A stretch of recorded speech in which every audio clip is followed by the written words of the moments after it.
I'm a moderately typical teenager from Japan, male. Ever since I can remember, I have throughout my lifetime had reoccurring encounters with some strange people, be it in terms of looks or behavior. These encounters can happen anywhere from a week's space to several months, and it always seems like when I do, it was their intention to meet me. My most recent one was on my way home from school. During my walk, I was looking down at my phone for a short moment, about to text one of my friends I plan to have over at my house later. As I look up, a young man looking like he was in his 20s was approaching me a few meters ahead. This confused me for a minute, as it was a straight and fairly long path ahead. I thought to myself that while I may have been looking at my phone, I would surely have noticed him coming from the corner of the path a good length away, or at least I expected him to be closer to that corner. But there he was, approaching from the middle as if he had appeared from thin air. His hair was a dark brown, a bit unkempt but still good-looking, and he had green eyes.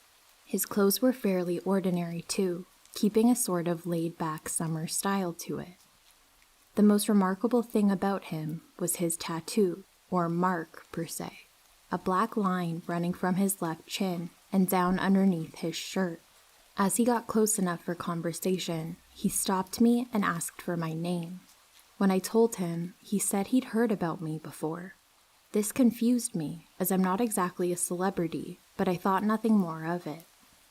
We then had some boring small talk, but he genuinely seemed pretty cheerful.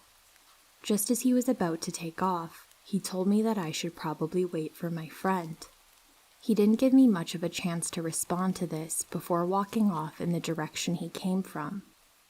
I thought about what he said and turned around to walk back to school. I glanced behind my back not long after, only to find that he was nowhere to be seen. As I made it back to my school, I sure enough find my friend waiting by the gate. She apparently thought that we were going to walk to my place together and had been waiting for me for quite a long time. I apologized, and we began walking. And well, that's kind of the end of it. I didn't tell her about the encounter, but I thought about it when she left. I didn't tell him or hint about my friend at all, so how would he have known? These types of encounters have kept on happening throughout my whole life, sometimes very frequently. And I don't know why.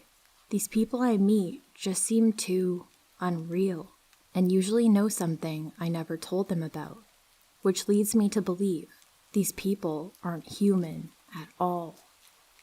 I might post more stories if anyone would be interested in them, but I'd like to know if someone might have some answers to who or what these people could be and why I keep encountering them.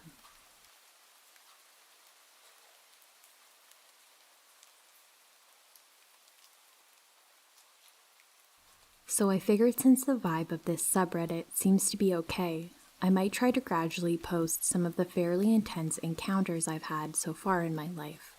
I'm about 30, and most of these have occurred between ages 10 to 20. Apologies in advance, they may often be long-winded. When I was 10 years old, my family moved from Toronto to a small town of about 1,000 people in rural New Brunswick, Canada. It is a historic area, mostly old-timers, with a strong religious culture to the point that this town of 1,000 people has 6 large churches and several smaller ones.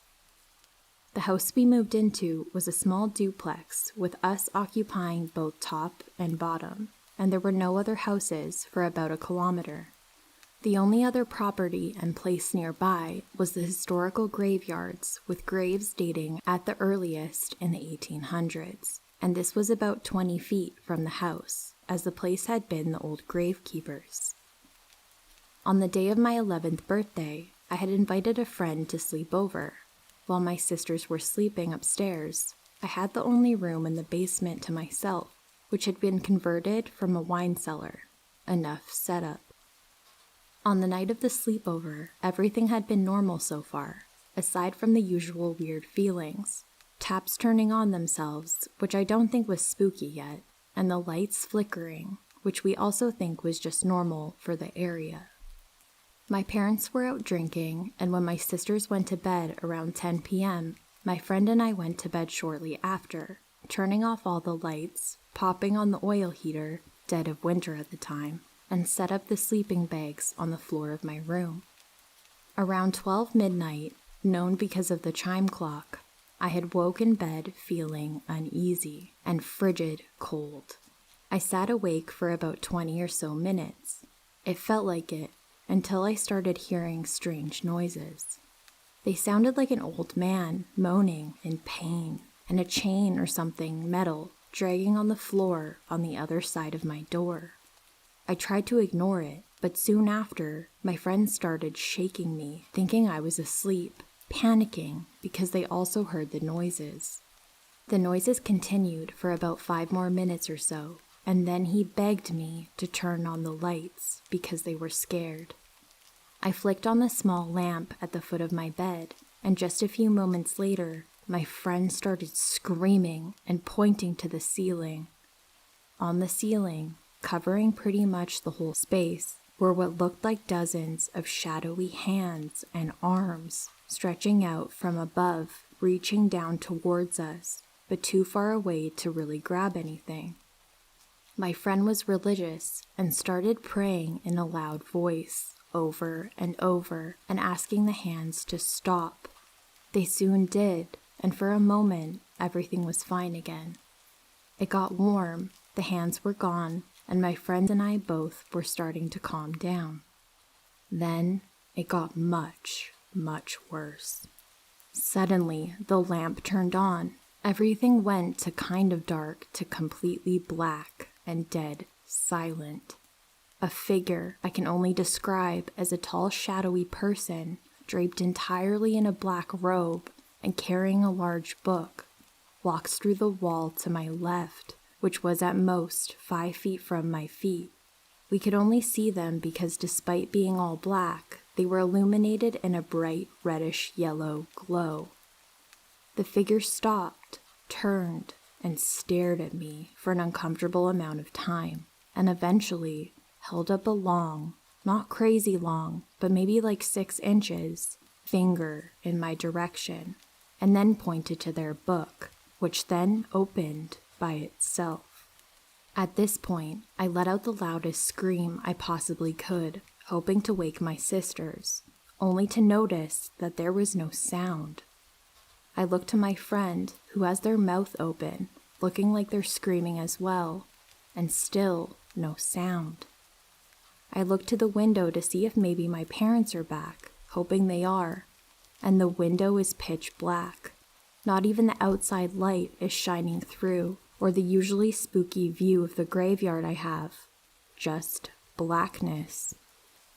I look back to the figure, and it starts to move towards me, but I suddenly feel like there is no threat, and feel a kind and knowing feel, almost like you get from your grandparents or animals.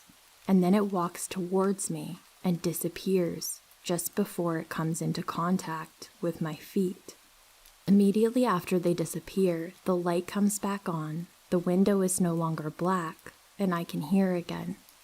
I hear my door banging and my dad screaming at me from the other side. He has been there for hours apparently, unable to get in, hearing me and my friend screaming at the top of our lungs from the other side. I get up and let him in, which I had no problems with from my side, and he lets me know what he just heard. He also lets me know that a couple hours apart, which to me didn't make sense because from what I judged by the time this went on, it was the latest 1 a.m. It was 7 a.m. The sun was actually just starting to come up, which I now noticed through the window. My friend called his parents to come get him immediately, and shortly after, left. I sat up with my dad as everyone else went back to sleep, and we had a chat in the kitchen. Apparently this wasn't the first scary thing to happen in the house in the few weeks we had been there. My mother, who was a homemaker and at the house all the time, had been hearing moaning sounds during the day, seeing the appliances turn themselves on and off, and said that she kept being woken up by the sound of someone screaming in her ear in the middle of the night.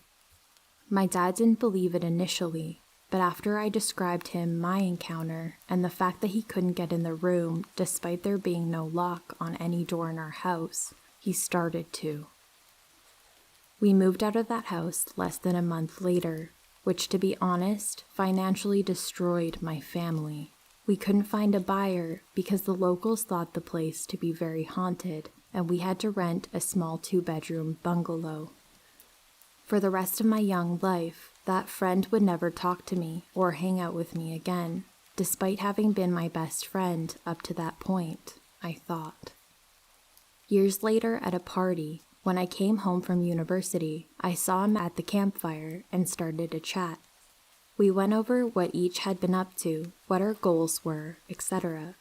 Eventually I asked why he stopped hanging out with me. He told me he still vividly remembers that night, and then described it exactly how I remembered it, down to the smallest details.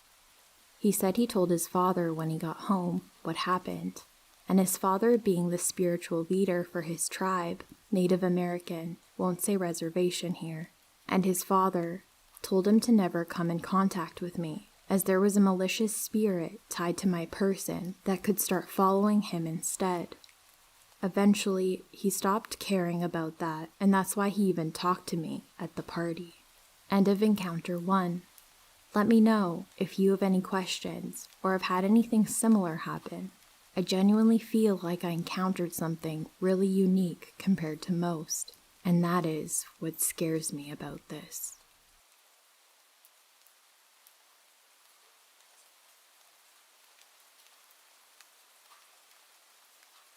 My 4-year-old son woke up screaming in distress. While my wife was comforting him, my 7-year-old daughter came out of her room and said that their bed was wet and it was scary. Backing up, last night we put our kids down for bed. They sleep in a bunk bed, my daughter on top. After my son was screaming and my daughter saying her bed was wet, I thought she had just sweat a lot and discounted the fact that it had scared her. I felt her, and she was completely dry. Dry hair, dry clothes, dry skin, not even clammy, dry underwear. I went into the room with her and felt her bed. It jolted me. Her sheets had a wet spot about 2 feet across, and her bed was soaked down to the mattress. I mean, soaked, like someone had poured an entire glass of water on her bed. She hadn't wet the bed. Like I said previously, she was completely dry, clothes and all. The position of the wet spot was odd as well. It was the upper half of the bed, from where her chin would have been to where her belly button would have been. Even odder, the bottom part of her pillow was soaked, and it cut off the top of the wet spot. By that, I mean it was like the liquid came from above, rather than getting the mattress wet and soaking into the pillow from below. The liquid was clear and scentless. I soaked as much of it up with towels as I could. There was enough liquid to even wring them out into a bowl, so I did exactly that. I have some water testing equipment for an aquarium I have downstairs, so I thought to test out the hardness and see if it was tap water. Our tap water was extremely hard and tests at 360 ppm. The liquid from her bed had registered at 555 ppm. It was 50% harder than the tap water and definitely not urine. The walls and ceiling in her room were bone dry. There was no other water bottles or cups in her room at all. The water basically came out of nowhere with no explanation, and there was a lot of it. I can't come up with anything to explain it, not one, and it has us both a little dumbfounded and freaked out. This is probably unrelated, but it adds to the creepiness. Our dog was completely freaked out last night, stress panting, not leaving my side, ears back, acting absolutely stressed, both before and for the duration of the evening.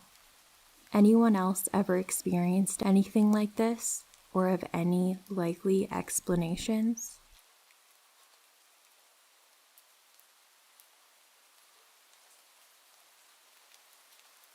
I always play this day in my head because I've slowly come to realize just how lucky I was. I was a first-time mom and 3 months pregnant with my second. I took my oldest to the library for a reading and a singing group that they had. He was about 18 months old at the time. After it was done, he wanted to go to the park that was attached to the library. I had grown up in this city, and the library I took him to was the one that I frequented as a kid. It was always odd to me that it was empty all the time. The park was well maintained, structures looked new, it had a nice volleyball pit, covered tables, and was well shaded by the trees and had a wall of bushes. We headed over and I took a seat on one of the benches. My back was facing the street and the parking lot was to my left. Both were quite far away. He'd been playing for about 20 minutes when I felt my stomach drop. I don't know why, but something told me to turn around. There was a man walking towards us. He looked to be in his 40s, blue polo, a pair of jeans, and dark brown hair. I'm overly polite, so I just carefully moved closer to my son. When I looked up again, I noticed that he was walking faster. Now my body starts to tense up and I realize how odd this is. He has no children, all the available bathrooms are in the library, and no one else is around. What did he want with me? I stand up and pick my son up with me. Even he has gone quiet and is staring at the man, who is now in half-jog, half-walk combo. The whole time, he maintained eye contact. There was no smile, no questioning looks, and no anxiety, just determination. I glanced at the parking lot and see that another class just let out. The man finally pauses and looks in the same direction. He carefully moves to his right, closer to the trees, and starts towards me again. At this point, I'm trying to decide if I should scream, run, attack him, or D, all of the above. My son suddenly lets out a sob and followed it up with a "No." It was like some kind of switch clicked and the guy stopped. He blinked a few times, put his foot forward, and then hesitated. He bit his lip before turning around and walked back to where the sidewalk and street was. There was never any indication by his appearance, or even most of his actions, that would tell me that he was going to do something bad. The only thing that gave it away was his eyes and the hesitation at the end. He looked like he was fighting some internal demons and was about to make a choice to truly hurt his first person. I could feel it in my gut. I ran in my car once he had gone and called my mom crying. We never did go back to that park, and from that point on, I carried mace and/or a small pocket knife on my keychain.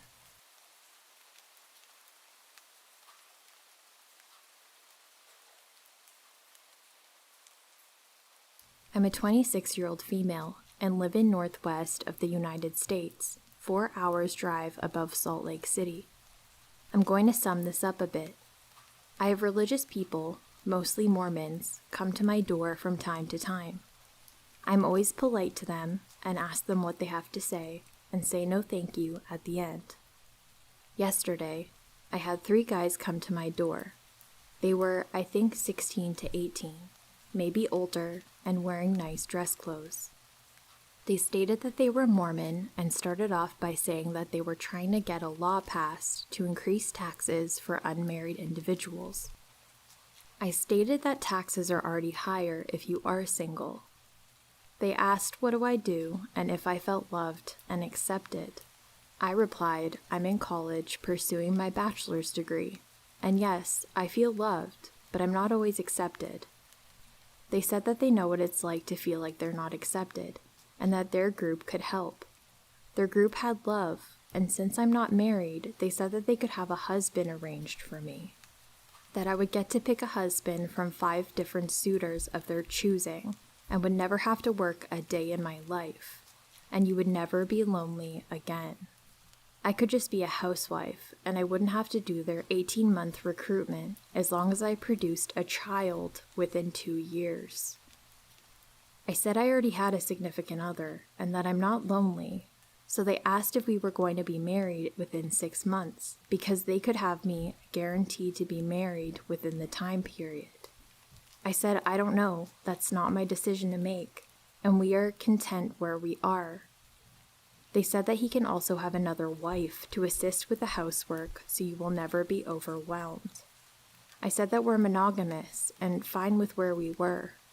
They said he could come work for them and he could go to trade school paid by them. However, he would have to give 10 to 50 or 15, I could have misheard, of his income to the church to go to food banks, health care, and anything we would need. They said, or you could entice an outsider into joining us, but if you become married and decide to leave, you will be cut off from the church and everyone. I said no thank you, I'm not interested in joining your group. They said that's okay. If I wanted to join, they would be around. My significant other told his coworker who is Mormon about it, and he said that yes, Mormons take 10% of your income to help with food banks and those in need, but nothing like that. It must be a cult. I've seen cults on TV like the Heaven's Gate cult or the crazy ones that get busted by the feds, but I never thought that I'd come in contact with one. They were holding their hands together and very persistent the entire time. Just plain creepy. Is this a cult?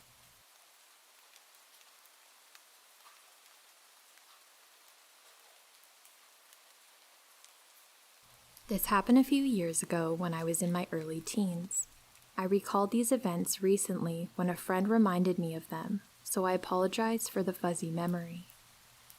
For context, I'm a female living in a relatively safe country with low drug use.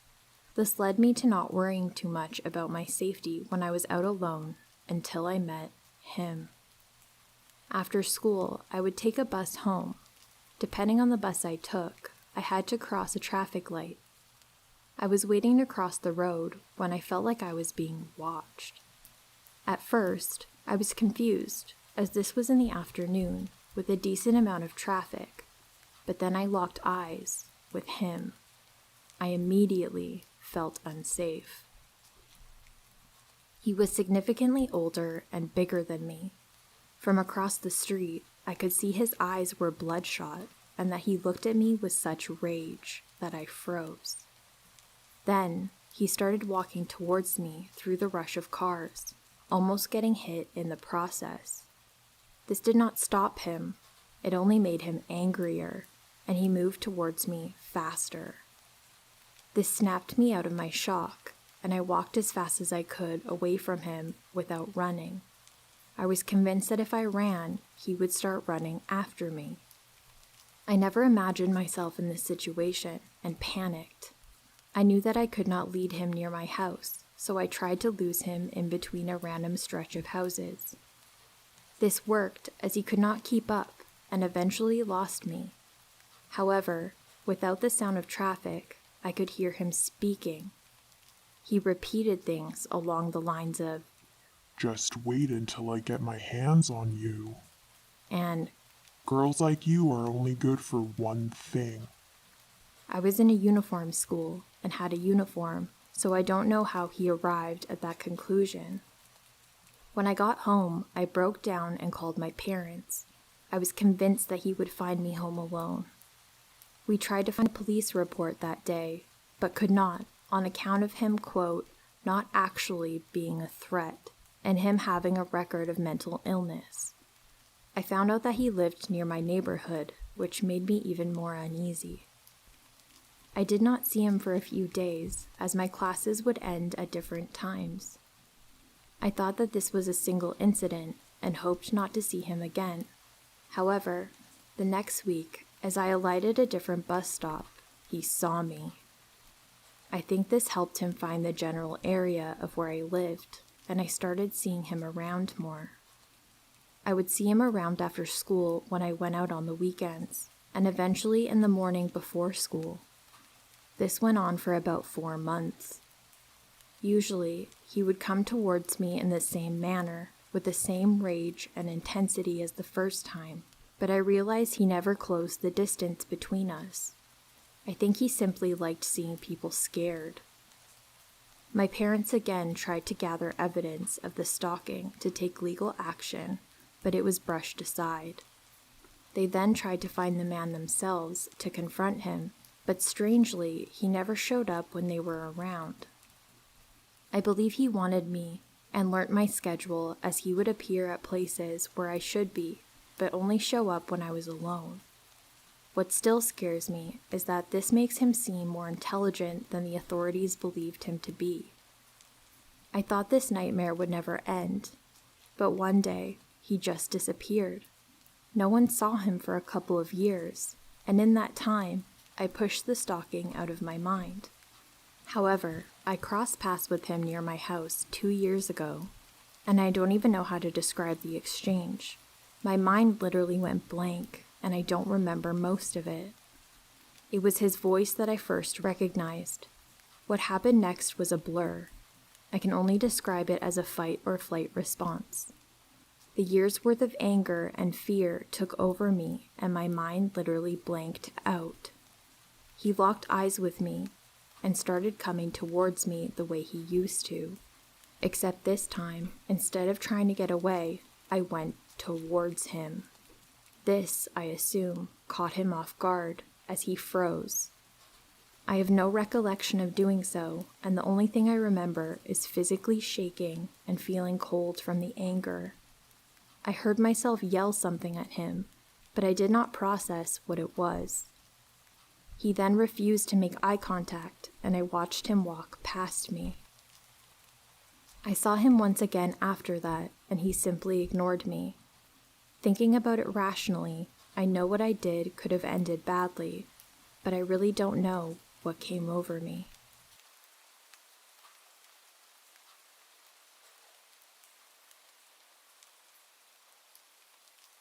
I used to work in a casino. One night, I was approached by an elderly woman asking about paging someone over the intercom. I tried explaining where to go, but she insisted I personally walk her to the desk where they can do that. As I walked her through the casino, she started talking to me. She mentioned that she was a medium and how her family has always strictly advised her against sharing that information with people. When you work in a casino, you encounter a lot of scammers and odd people. I was polite, but I tried not to engage with her much on the topic. As we kept walking, she said something to me about my sister. I stopped and asked how she knew my sister. She didn't, but started talking to me at great lengths about my family. At this particular time, my sister was going through a very difficult time in life that was impacting our family as a whole.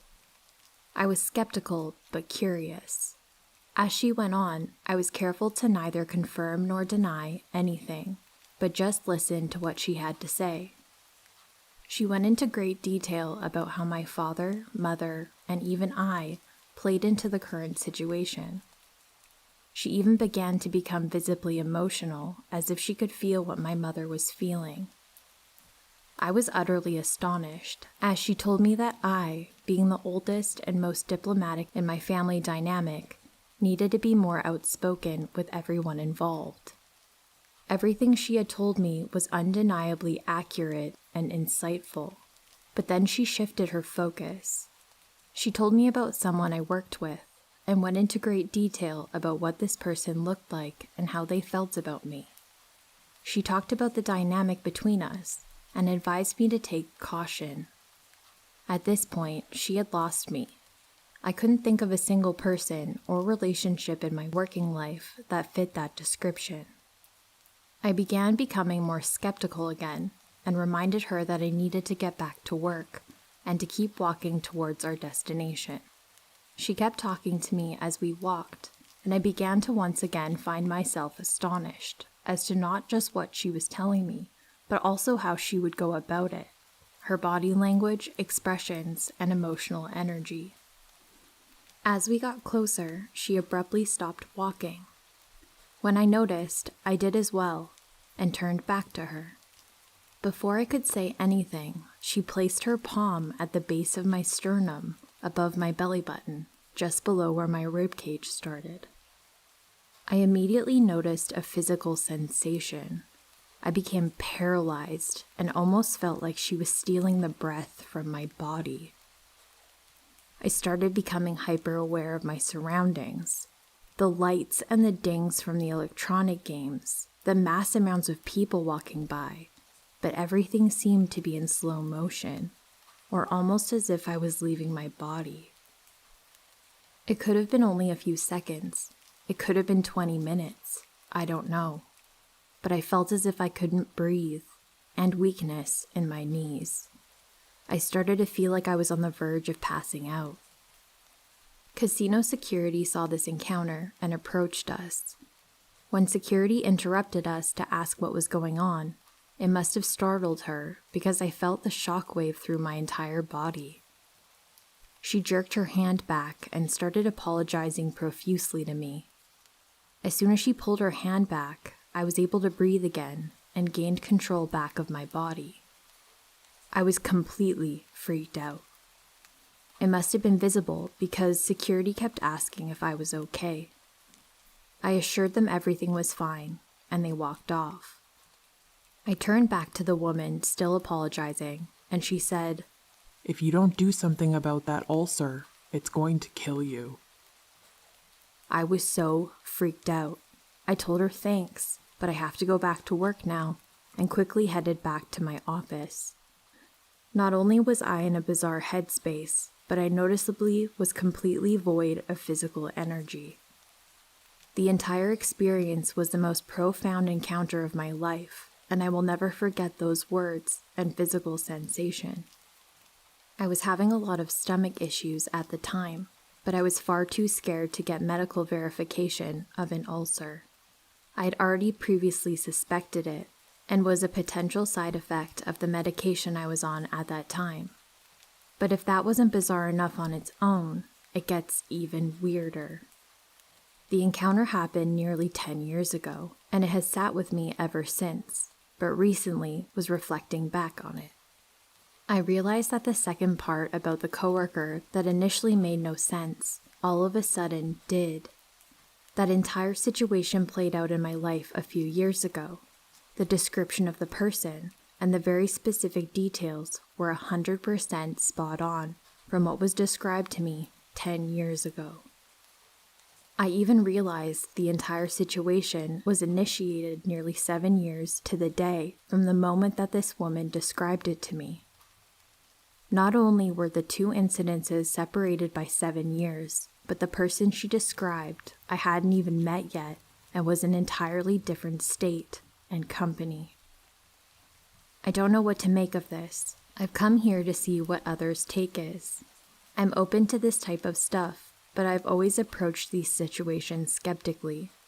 I'd love to hear what anyone has to say about it.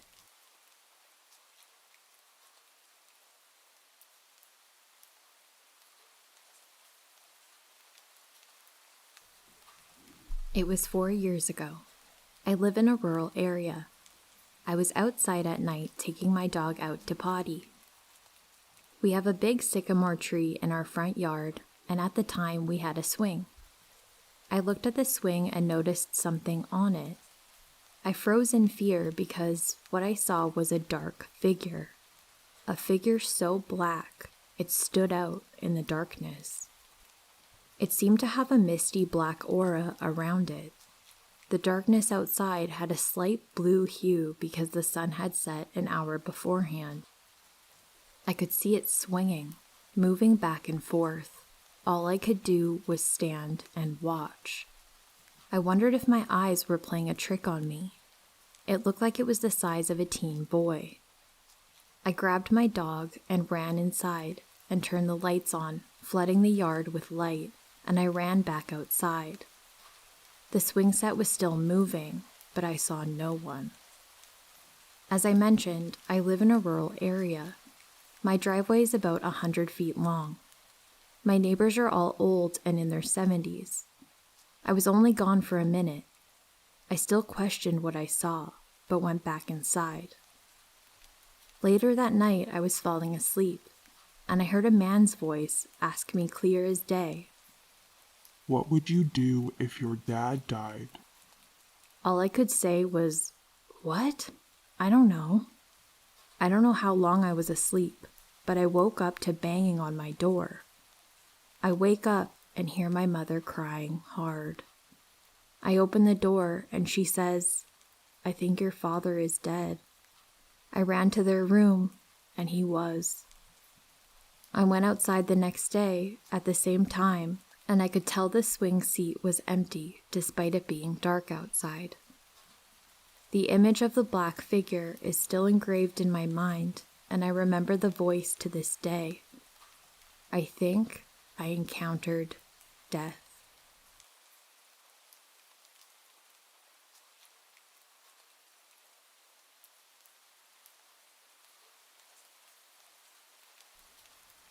My friend and I had a really bizarre experience on a bushwalk, and we have never really been able to wrap our heads around it.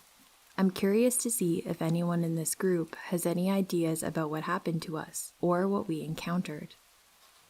We were both pretty experienced bushwalkers. We were pretty confident we'd be fine on this trail, even though it's not the most well-marked or heavily used trail, and we've never hiked it before. We left at 8 a.m. and told family members where we were going, and that we planned to be back home by 4 p.m. the latest. About 2 hours into our walk was the first sign that something was off. We couldn't get our GPS to work correctly. It was showing us as being in a completely different area to where we were. This was weird, but it wasn't a big deal since we had a map. At about 1 p.m. is when things got really strange. We had stopped to check the map. My friend said, I think we took a wrong turn back there somewhere. Then we both felt off balance for a few seconds, and then it was dark. When we checked the time, it was 5:41 p.m. We had lost almost 5 hours of time. We also started hearing this weird heavy breathing from the direction that we had been walking towards.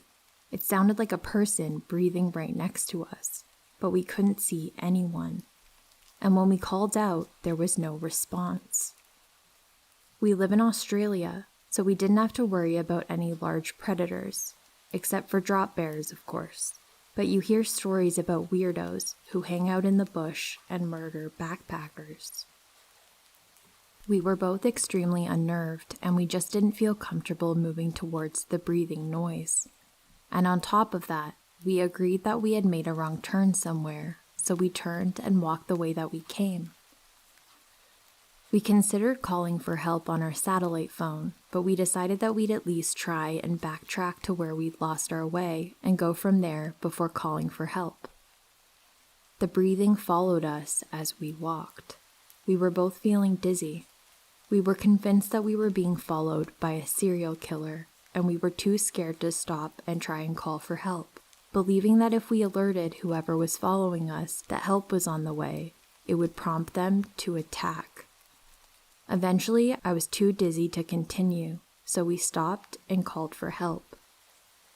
We were instructed to stay where we were and wait for rescue, but the breathing sound wasn't going away, so we kept moving back towards where we thought we'd left the trail whenever I was well enough to walk for a few minutes. The breathing followed. Eventually, we found a set of stairs that was marked on the map, so we were able to move more accurately and tell the rescuers where we were. I fainted while waiting for the rescuers, and my friend tells me the breathing not only continued, but sounded like it was circling us. There were never any sounds of footsteps or any indication that there was anyone there, except for the breathing. She admitted that by the time the SES arrived, she was hysterical. We were both rescued without any physical injuries. The source of the breathing, our dizziness, and our lost time was never identified, and it was pretty much brushed off as the product of panicked brains. Even our families didn't believe us. They thought that we'd just gotten lost and been too embarrassed to call for help. Shortly after this happened, she told me that she was having nightmares about the breathing sound and the dizziness and sense of unease she felt. She mentioned that she didn't feel like she ever wanted to go bushwalking or camping again, and to my knowledge, she never did after that. That was pretty much the last I heard from her for over 2 years, until a few weeks ago when she reached out to me to catch up. We had a short chat, but we didn't mention this incident. Tragically, a week later, she took her own life. I don't know how much our experience played a part in her mental health. I know that there are always many factors in suicides, and it would be silly to think that I could have prevented it, but I really feel guilty that I didn't try to stay in contact with her. No one else believed her about what happened, and I know that that affected her a lot. I don't know if I'll ever have closure about what happened to us, and how, if at all, it contributed to her death. I guess I'm wondering if this experience sounds familiar to anyone, if anyone has heard of anything like this.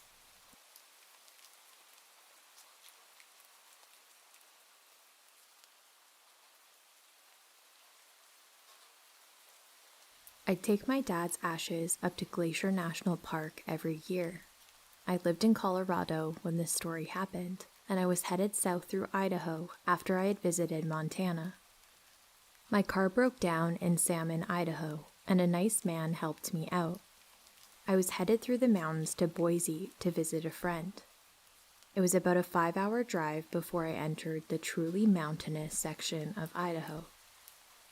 I saw a hot spring on the side of this 2-lane highway along the Salmon River. I decided to take a dip after the stress of having my car break down. The hot spring had a bathhouse up at the top near the road, and a wheelchair ramp that went down to the area near the springs, where they were on the side of the river. People had created little bath-shaped sections in the river that were separated by river stones. Actually, you could sit in a spot that was shaped like a hot tub so that it held the water from the hot springs while the river rushed over it. I got out of my car and headed down to the hot spring. I took my dog with me. It was twilight. About every half hour, a car passed by. Knowing that I was alone, essentially, I took off my top. I was sitting in the hot springs and actually took a photo of a car approaching. The car pulled up next to mine in front of the bathhouse. It was a truck with 3 men in it. Seamlessly, 1 man got out of the driver's seat and 2 men got out of the passenger's side. They moved without qualms and were covered in heavy black gear. They looked like hunters. I couldn't see the expressions on their faces. The driver headed down the wheelchair ramp towards me, not hesitating. He took big, long strides. I recognized that there was danger. The 2 passengers from the other side of the car headed down the steep bank along the wheelchair ramp, taking a shortcut. I was stuck between both parties. Hastening, I hid and dressed myself under water while my dog growled. He never growls. I only heard him growl all of twice my life, and this was the 2nd time. The driver kept on walking towards me. He walked out onto the rocks into the river, continuously walking towards me, even though he was covered in heavy gear that could get him waterlogged if he fell in the river. The other 2 passengers from the side of the car were also walking out on the rocks, directly in front of me. The driver got so close that I had to grab my dog before he lashed out at the driver. I was freaking out. The man was walking out onto the stones so that he could reach me. He was not hesitating. I couldn't see his face. I grabbed my phone, my keys, and my clothes. I dragged my dog in between the 2 parties, my heart in my ears. The driver would not stop. He turned around very quickly, making an arc, coming for me still. He was still taking big strides. The passengers were walking towards me as well. I was trapped between them. I ran up the bank, dragging my dog pretty much by his collar all the way into my car. The only way that I could get into my car without them grabbing me was throwing my dog into the back and lunging myself into the passenger side of my car. I threw my keys into the ignition and turned them right when the men were walking up between my car and their car. I happened to hit the lock button on the door right when they walked up. Before anything else happened, or before I saw their faces, I ended up throwing myself into the driver's seat, reversing my car, and hightailing it out of there. I drove 20 minutes down the road. I crossed the river on a bridge and hid my car behind a bank near other campers. It was well hidden from the main road. The campers were looking at me, wondering what was going on. I sat and I waited. Another 10 minutes passed by, and lo and behold, the truck drove by. The hunters were looking for me. I managed to wait another half an hour and drove up to the mountains, over to Boise, and into safety.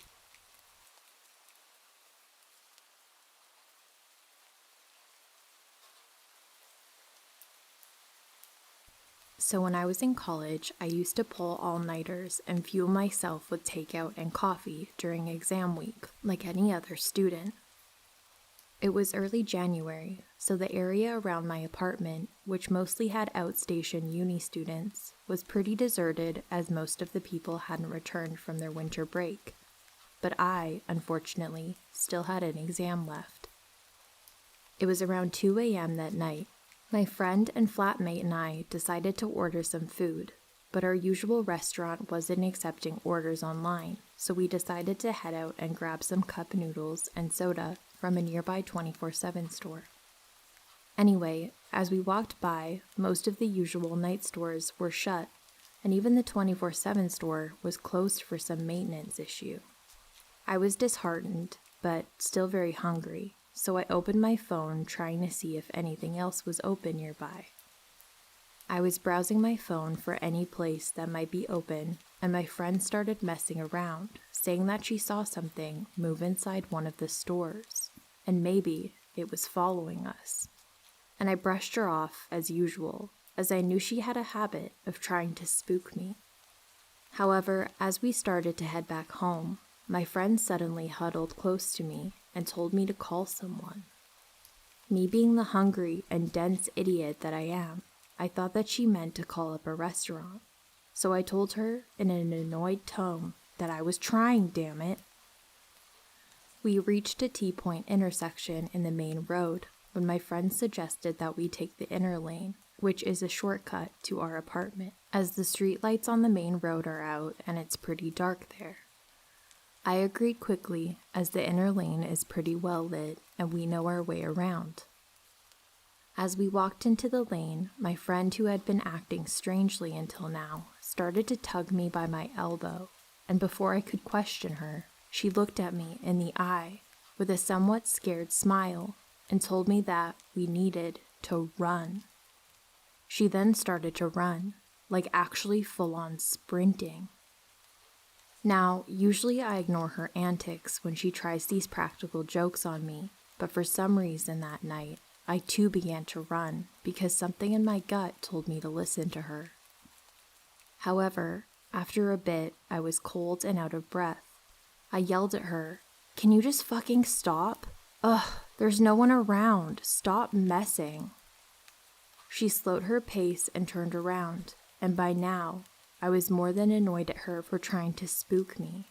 Mind you, by this point, there were a few feet of gap between us, and as I caught my breath and turned to look at her, I could see her expression had paled all of a sudden.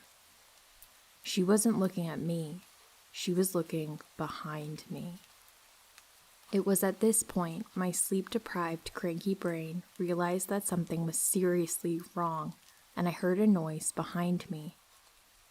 What I didn't know was that our stalker, who had been steadily following us, was only a couple of feet behind me, and when I had yelled at her, he heard me and started to run towards me.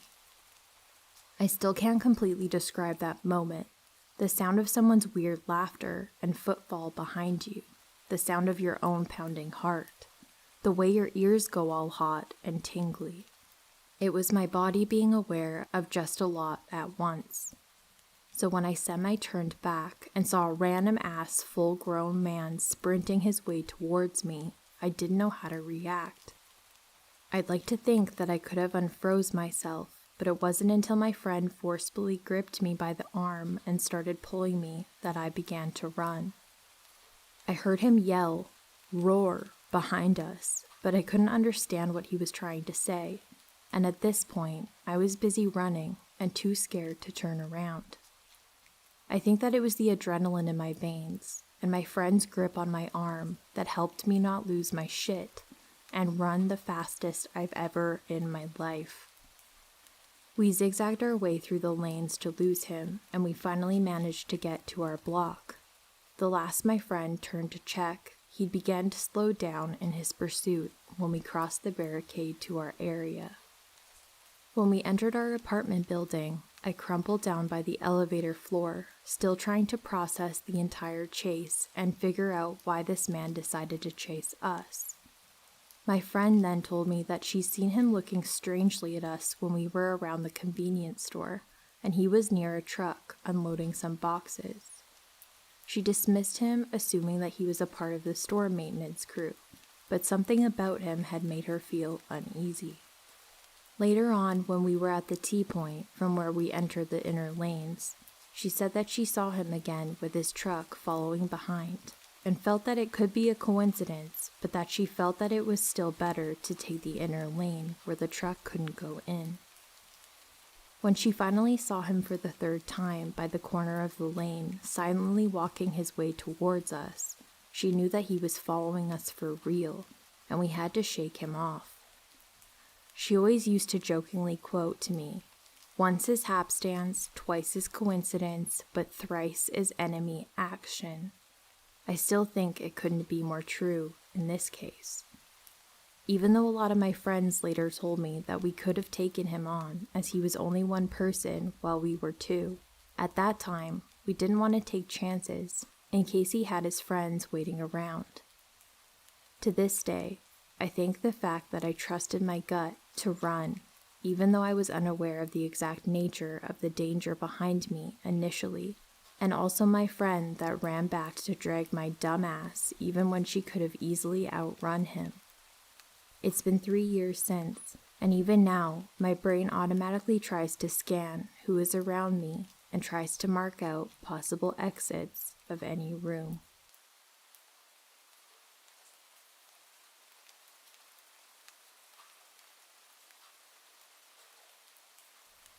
This happened a year ago, so the details might not be as great. In my senior year, grade 12, of high school, I attended a party called Frosh, or Slosh, which is a party hosted and made for the graduating class of the year. I went to the party, but I didn't drink or smoke weed due to personal medical issues. So almost everyone was drinking and or smoking weed, and people got pretty shit-faced. The party started to end at about midnight, but I decided that I should stay behind because there were a few young and inebriated freshmen that were waiting for their rides. So by 1 a.m, there were only a few kids left, and before going, I made sure that they had rides. I walked to my car, which was kind of alone and secluded away from the area the party had been happening. I got into my car and started it, but I got a gut feeling to stick around and wait for the stragglers to be picked up. A few minutes later, I see a car coming, and I think it's the parents. But instead of stopping, it gets closer and closer towards my car. By now, I could identify it as a blue truck with big floodlights on its roof. It was jacked up by at least 2 feet more than normal. So this truck pulls up to me, and I start getting nervous that this person was the landowner or a farmer coming to ask me about the party. He pulls up inches away from my side mirror, so close that not even a small body would be able to slip between the vehicles. I rolled down my window, halfway expecting to have a conversation with the landowner. It started out basic. He asked if I had been drinking or doing any drugs. He was very repetitive with the question. At the time, I thought he was just concerned if I should be driving. and I reassured him that no, I hadn't done any of that and was sober and waiting for parents to arrive. He told me he owned the land and that he was checking on the property as it is in a well-known location for high school parties in the fall season. The location is a sand pit that construction companies dig out and transport sand from, and it was about 20 feet deep from ground level. He asked me what school I went to and what the party was for. I told him vague answers, but respectfully phrased that I wouldn't tell him because my school could get in trouble. After a while, he started asking weirder questions, like if I had a boyfriend, did I want a boyfriend, was I into older men? He seemed to be in his early 30s, and I was 18 at the time. When he was asking these things, I had alarm bells ringing in my head. I started to wonder if he was even the landowner and about how much I had told him. Since he couldn't see me from his vantage point in the tall truck, I looked around my car doors to see if they were locked and was eyeing my window button. Then he asked me if I wanted to come party with us in the other sand pit. Us? Who is us? I asked. He then told me that he had friends in the back of the truck. At that point, only the driver had spoken, and his truck was so tall that it was impossible to see into his windows from my driver's seat. He was on the left side. My driver's seat is American style. I was mortified that I had no idea that there were others with him this whole time, and that they could have come to my driver's side when he kept me distracted.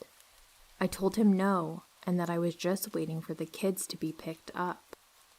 He asked me one more time if I wanted to come with him to have a small bonfire in the other sand pit. I refused again, and eventually they left. Only later on did I realize that they had come looking for a more intoxicated and vulnerable girl, and that unfortunately for them, they found me, sober, instead. I have no doubt that they had been looking to lure some drunk girls to take advantage of in the other secluded sand pit.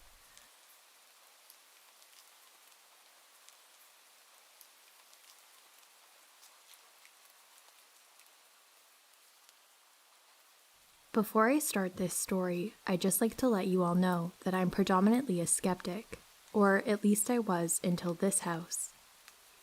I actually rarely talk about the events that happened in there because I don't have any rational explanation, but that old house has stuck with me into adulthood. Back in 2009, me, my mom, and my stepdad moved into a really old, rustic rural cottage in England. My father had passed away not too long before, and this was going to be a new start for us all. The house was an absolute bargain. It had 6 bedrooms, 2 very spacious living rooms, and a huge annex at the back that was essentially a second house. We couldn't work out why it was so cheap. We went for the viewing, and the family eventually told us that their elderly mother had passed away there peacefully in the annex, and they just needed to get away from the feeling of her. That probably should have been a first red flag. We weren't put off, and we bought the house. From then on, it was unsettling. My parents didn't see it at first, but I was incredibly uncomfortable there. It was extremely unnerving and cold. And not to mention, it was isolated behind rows of trees and a very long driveway, so far away from anyone else. It started on the first night. My room was at the end of the corridor, and if you come out of my room, on the right was a bathroom and a locked door that led to the annex, the place where the elderly mother died.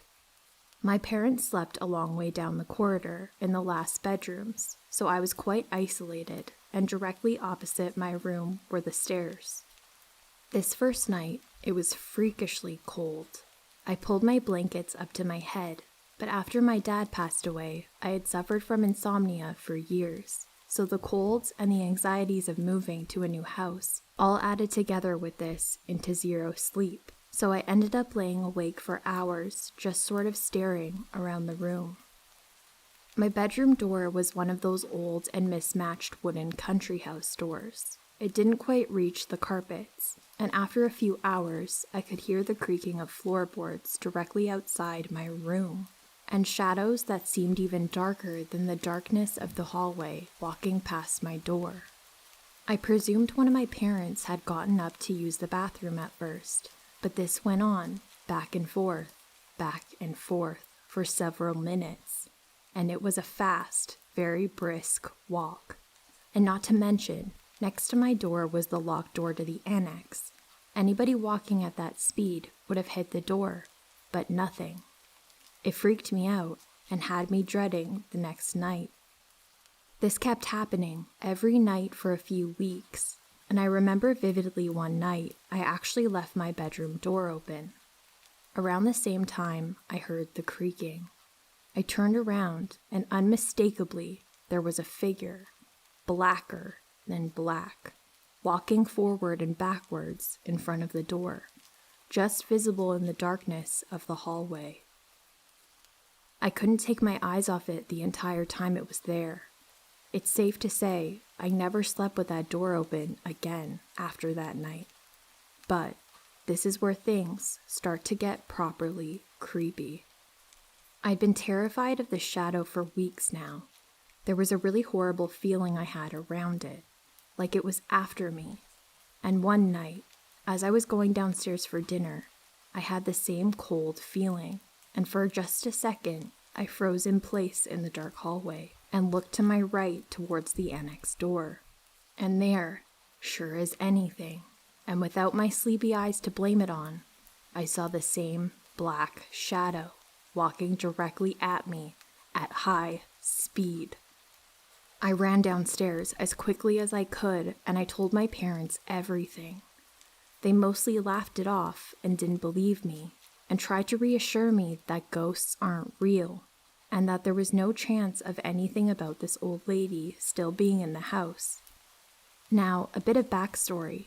This old lady was terrified of the previous owner's family dog, so much so that they had to install a pulley system in the house so she could pull a cord from her bedroom that would trigger an old bell to ring in the kitchen if she wanted anything. The whole system was still there when we moved in, and this night, the night after I told my parents, I was awoke at around 2:30 a.m. by this bell in the kitchen ringing loud and on repeat, like it was being pulled firmly and constantly. I ran out into the corridor, and my parents were there too, equally as confused and concerned as I was. We all looked at each other with ever-increasing worry and ran downstairs into the kitchen to see what was going on. As soon as we entered the kitchen, it stopped.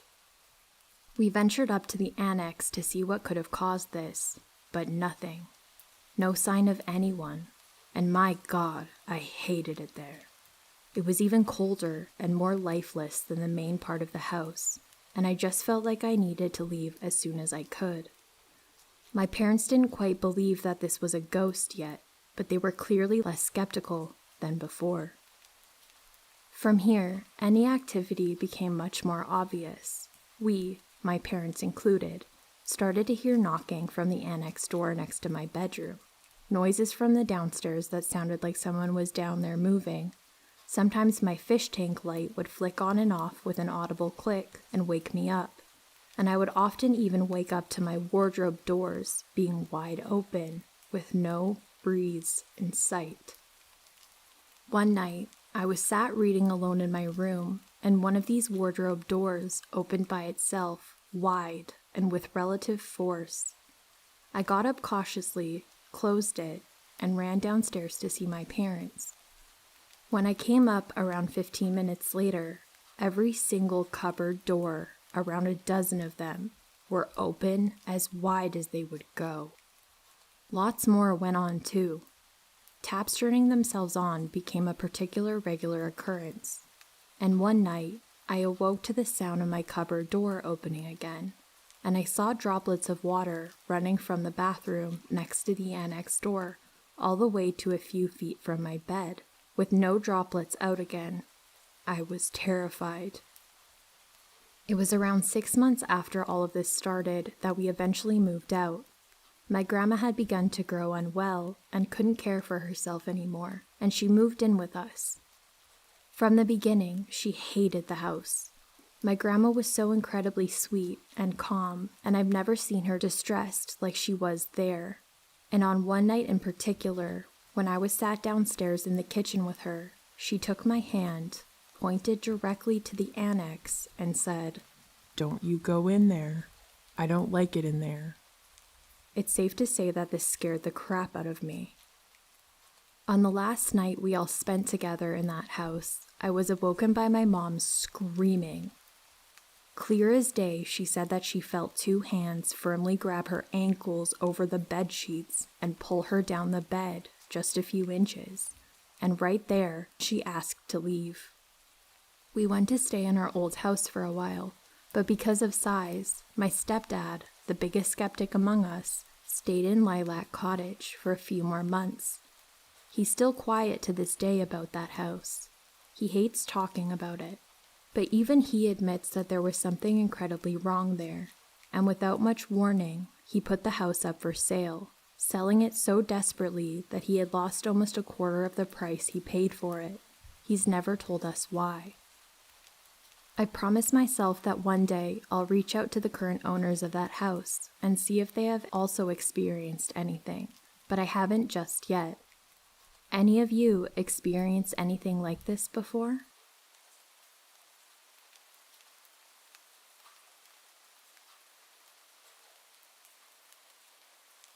For some background, I've been a behavioral health nurse for about 12 years, and my first job was at a freestanding medical health facility in the South.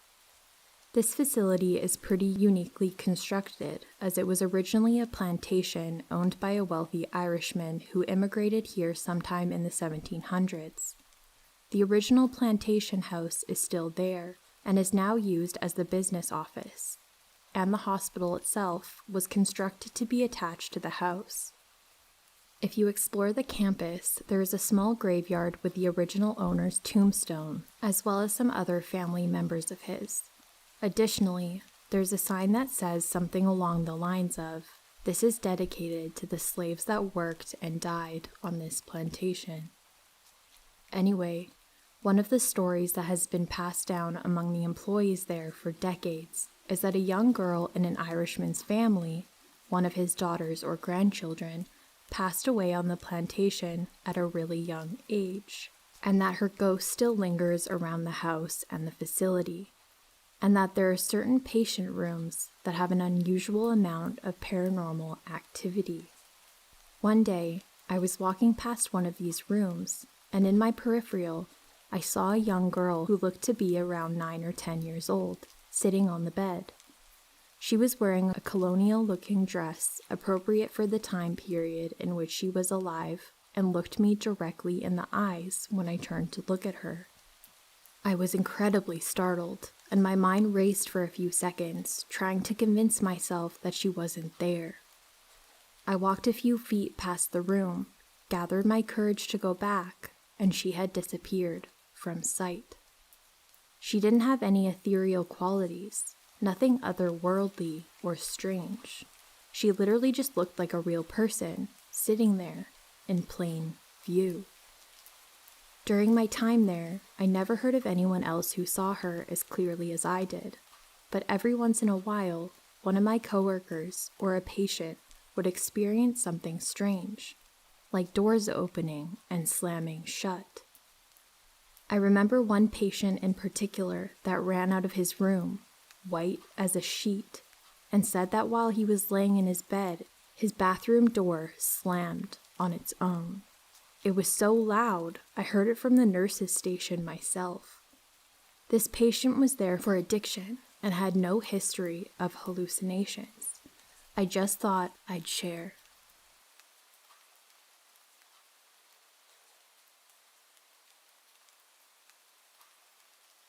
Hi there. I'm a retail worker in Europe. A lot of buildings here are very old and have preservation orders, so it is very common to find big-name brands inside buildings that are hundreds of years old. I work in a boutique that used to be a butcher's. I remember on my first tour of the place, I found it a little spooky on the upper floors, especially when it came to the shaft that is still there from when they would lower the meat from the storage room to the shop floor. I came to work the other day, and my manager and coworker were behind the till serving people. I said hey and went upstairs to hang up my coat and bag. The stockroom is on the second floor, and often, if there's someone on duty in there, I hear them organizing clothing. You know, hangers grating along the racks and stuff. Hearing someone in there, I shouted out a hello, thinking that it was a coworker, and went up to the staff room.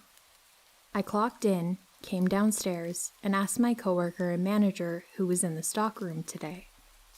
They looked at me funny and said that it was just us three today. There was nobody upstairs except me when I started ascending the staircase. I freaked them out so much they checked to see if someone had slipped in behind the security door, which is very hard to do since it has a passcode and is a very heavy door with a quick swing. We would have definitely noticed if someone had slipped in behind us. There was nobody up there, but I had heard someone or something in there, like I would have if there was a coworker in there. I had been racking my brain, trying to think of a rationale for this, but I can't deny it was the sound of someone working in there.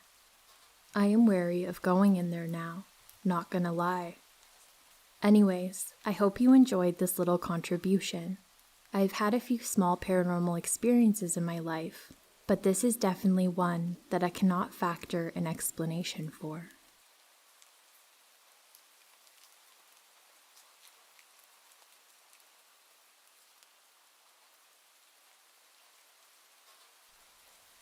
So I grew up in the woods and have many stories about strange goings-on, but this one happened a few weeks ago, and I just found this sub, and this seems like a good place to put this. I have just left my mother's house and was driving back to mine down a back road I've driven down many times before. I know this road like the back of my hand and could drive down it with my eyes closed in reverse. No, I haven't actually done that. As I was getting to the halfway point down this road, there was a thick fog, which is nothing new as there is fog on this road all the time. However, I was driving slowly and started taking turns I don't remember. There was a 90-degree right when it should have been left, followed by a wide left turn that felt like a full circle. Then I drove straight for about 5 minutes with no hills or drops, and that road has never had a flat section that long. There was then a left turn up a hill. As I was going up, all the hair stood up on my body and I almost turned around there, but I decided to keep going, 'cause I don't know why. This is when I pulled my gun from my glove box and had it on my lap. When I looked back to the road, some dude was just crouched in the middle of the road.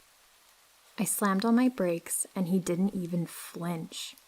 I figured it was just some dude going frog hunting or some shit, as many people on that road do just that. I honked my horn and the guy stood up. He was massive, like at least 7.5 feet tall, thin as a mother, and his arms were just too long. It looked like he didn't have any clothes on either. I laid on the horn again and clicked off the safety on my pistol, just in case. He turned his head to what seemed like almost a full 180 degrees, and his head had that predator glow, like a wolf or cat, and I raised my gun and leaned out the window, telling him to get lost. He took a few steps towards me, and I know that this was stupid, but I tried to pull the trigger, and my gun just didn't fire. Hammer clicked, and no boom.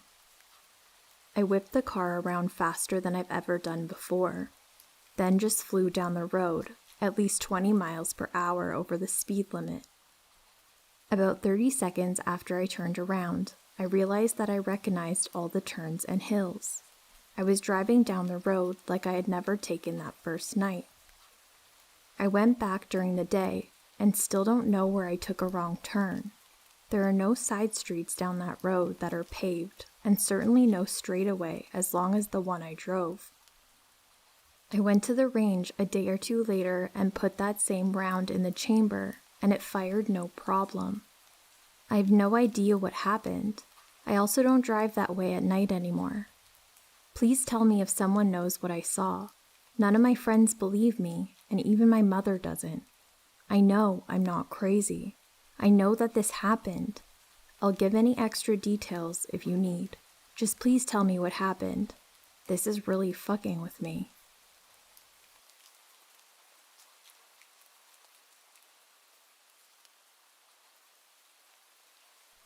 My dad grew up on a forestry in Queensland, Australia, as the son of a forest ranger. My whole life, we spent a lot of time out in that forest camping and driving through parts of the forestry that only rangers would travel, and only occasionally. One place that Dad loved to take us was a little farm in the middle of the forest that was impossible to find if you didn't know the way. Locals knew this place as Spike's hut. Spike was a local farmer who had lived there for decades up until the 90s and had a reputation for being abrasive, violent, bigoted, and not concerned with the laws of men. He had a habit of approaching guys in bars who were wearing earrings and tearing them straight out, and there were a few stories about people who displeased him disappearing. Basically, Spike was not a nice guy, and his farm and hut reflected that pretty well. Dad would take us out there every time we visited the forest, and the hut would be more and more dilapidated, but the vibe was always the same, that straight-up feeling of being watched, even though Spike was long gone. As I got older, I became more aware of the signs of life in the place that we went to visit. There would be 44-gallon drums full of smashed beer bottles, fire pits with reasonably fresh coals. Someone was definitely out there. God knows why, since the place was literally a snake pit at that point, but Dad didn't seem concerned. One trip when I was a teenager got strange real quick.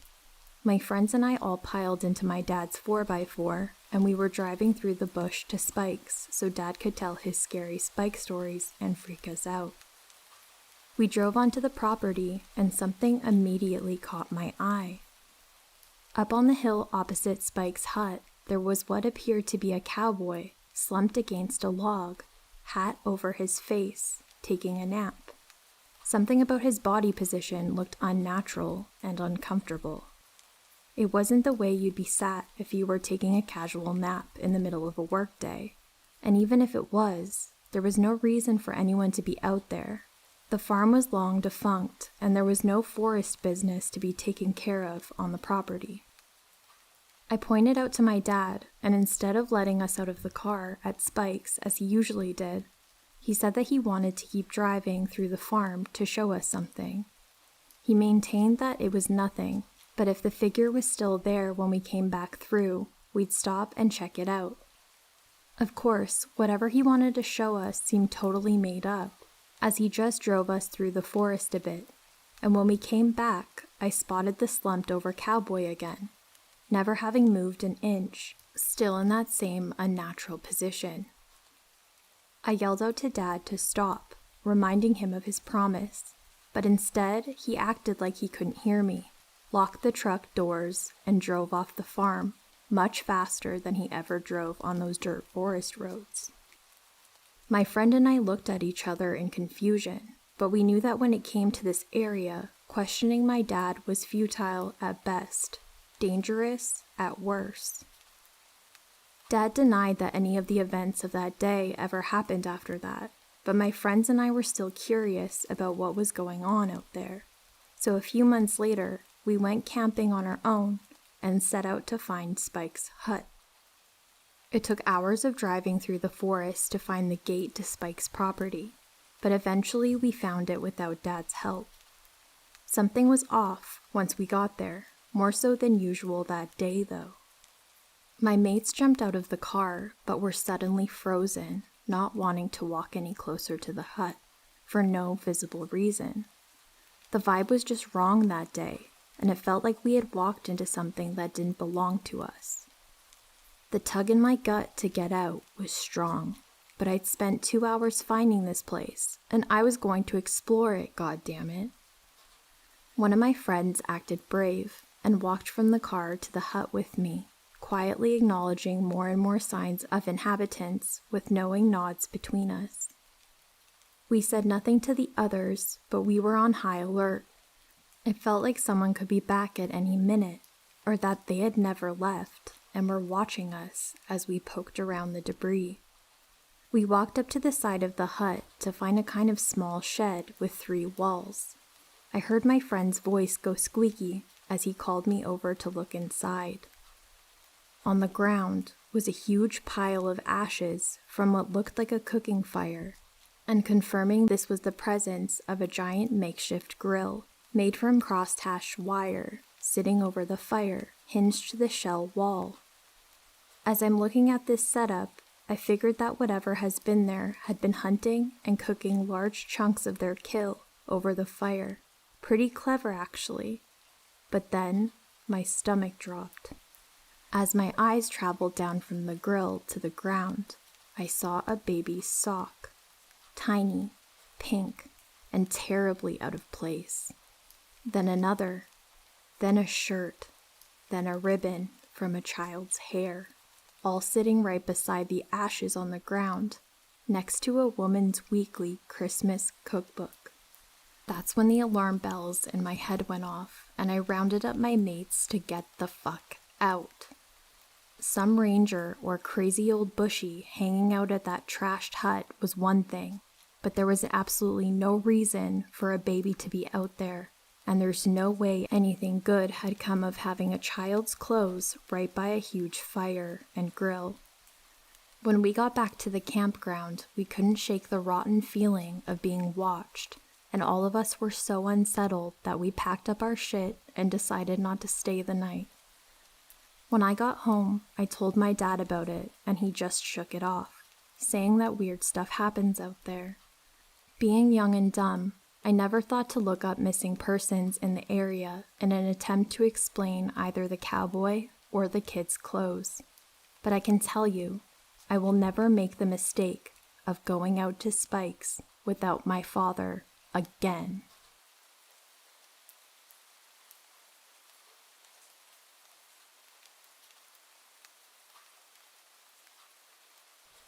Not sure if correct subreddit, not paranormal, and a true story. I was in the military, a field training exercise, deprived of sleep, had an encounter with the dark forest and the human subconscious. We had been out 4 days at this point with almost no sleep. We were a 4-man squad operating completely independently, securing battalion-level safe data traffic. Got an order to relocate about 100 kilometers south to the coast.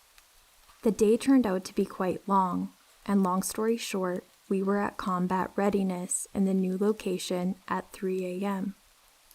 As the squad leader, I decided to take first watch and let the guys get some well-deserved rest. So I grabbed my gear and started walking towards our guard position down the road from our camp. Guard position in this context meant a concealed position in a ditch with a good view down the road. I got to the spot. It was just over 200 meters from our equipment. There was a bit of snow on the ground, the sky was clear, and it was absolutely dead silent in the woods. I just laid on my back, leaning out the bank of the ditch. This spot was lower than our camp, down the road into kind of a small valley, and it was a thick spruce tree forest, so all sounds that there would have been in our camp on higher ground and almost on the shore, could hear the sea from our camp, just died down. I was dead tired. I laid there on my back, just staring at a few stars peeking through the branches of the spruce trees, until I realized it wasn't as silent as I had initially thought, and that I could actually hear sounds from the woods behind my back. Just the most subtle little cracks, rustles, and other natural sounds. But as I concentrated on them, it was almost loud. Those little rustles became almost overwhelming sounds. And suddenly, I felt this fear of something. I immediately opened my eyes and jumped up, looking behind me into the dark forest. I didn't see anything, but I had this unexplainable sense of being extremely vulnerable, like something was preying on me. I just gripped my rifle harder and even flicked off the safety and kept looking into every direction because I was completely circled by the thick, dark forest. I did have 4 mags of blanks on me, so I thought if nothing else, full auto blank fire is a good way to scare away predators. Although, in these parts, it was quite unlikely to run into anything that would pose a threat to a human. The weird part was that I couldn't control my reaction at all.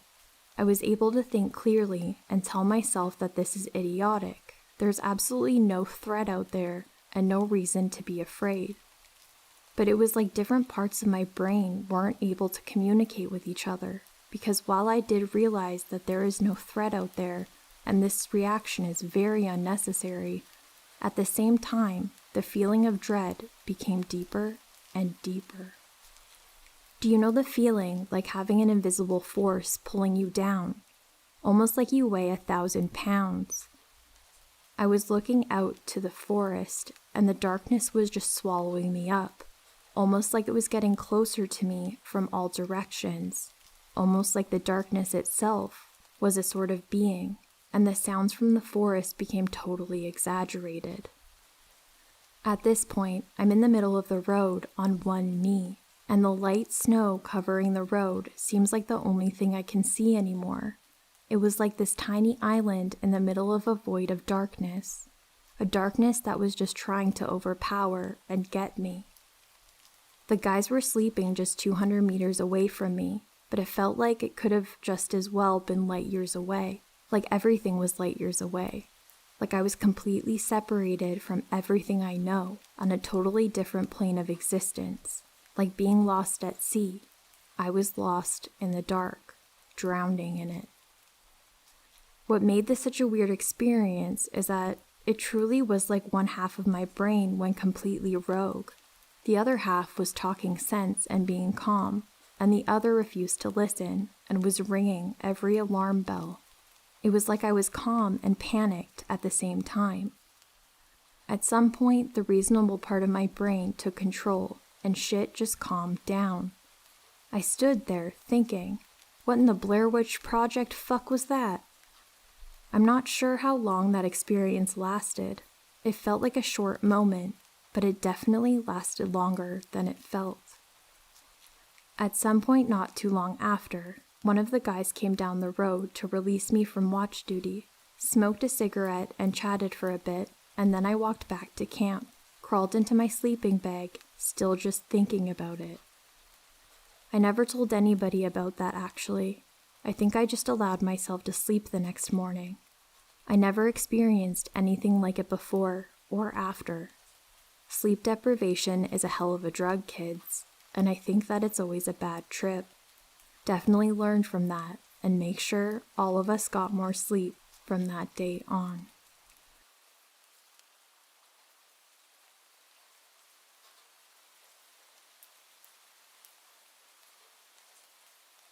This is a story that's really been bothering me lately for absolutely no reason whatsoever. A few months back, I just had this dream that brought back this memory I tried to suppress growing up, but as of recently, it's been weighing on my mind. Growing up in 2005, on the edge of the suburbs, there was a large grove of trees and hills by some railroad tracks that lead up to a big forest about half a mile from my house. When I was 9 years old, me and my neighborhood friends would ride our bikes to the railroad tracks and walk to the forest to go explore the random pieces of furniture and junk in this peculiar forest. We'd play card games, do homework, and hang with friends out there for about an hour or two, but never sat out there too long. There were small abandoned houses here and there in the forest that we stayed away from, as one neighborhood friend, Michael, told me that there was a homeless man who lived in one of them, and if you saw him, run. So, right off the bat, after hearing this, going near this house in the woods was scary as it could be. One chilly November afternoon after school, I came home and dropped off my backpack at my house and immediately went to the woods. My bike was broken, so I walked. Michael had told me at school that day to meet him in the open area of the forest to play Pokemon with him. This was something we frequently do growing up, just to pass the time until our parents got home at 4 p.m., so it was nothing unusual. As I crossed the railroad tracks to the forest, I instantly felt a weird sensation, that feeling you feel when someone is watching you. I looked all around and couldn't see anyone, so I thought I was just getting spooked, as the rather overcast day was very eerie anyway.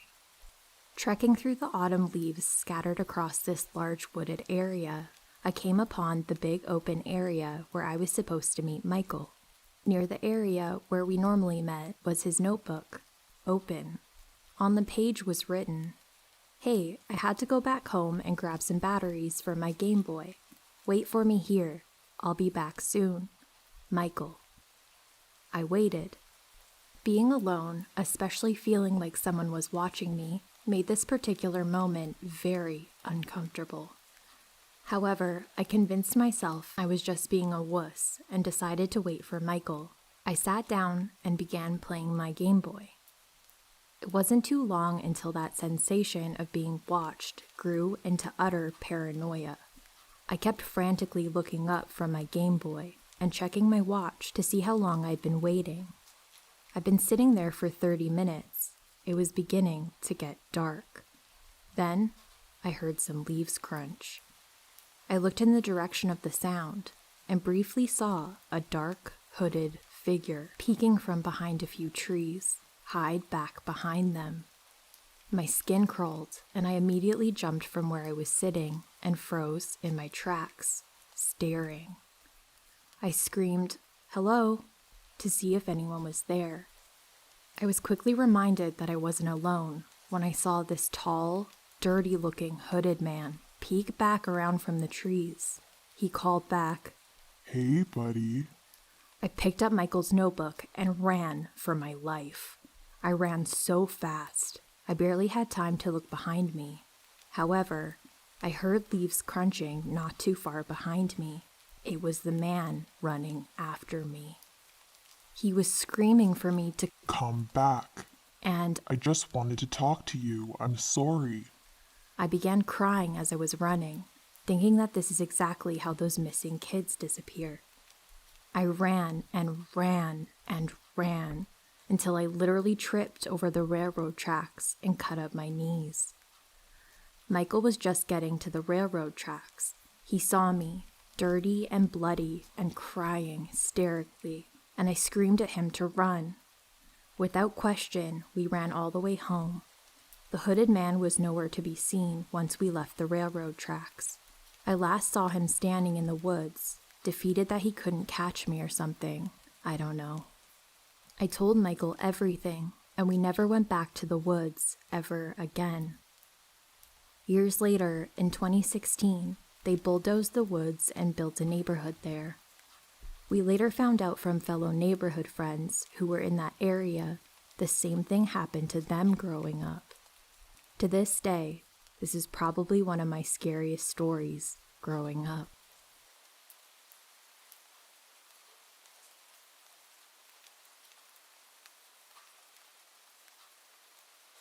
So this happened a few years ago when I was about 18.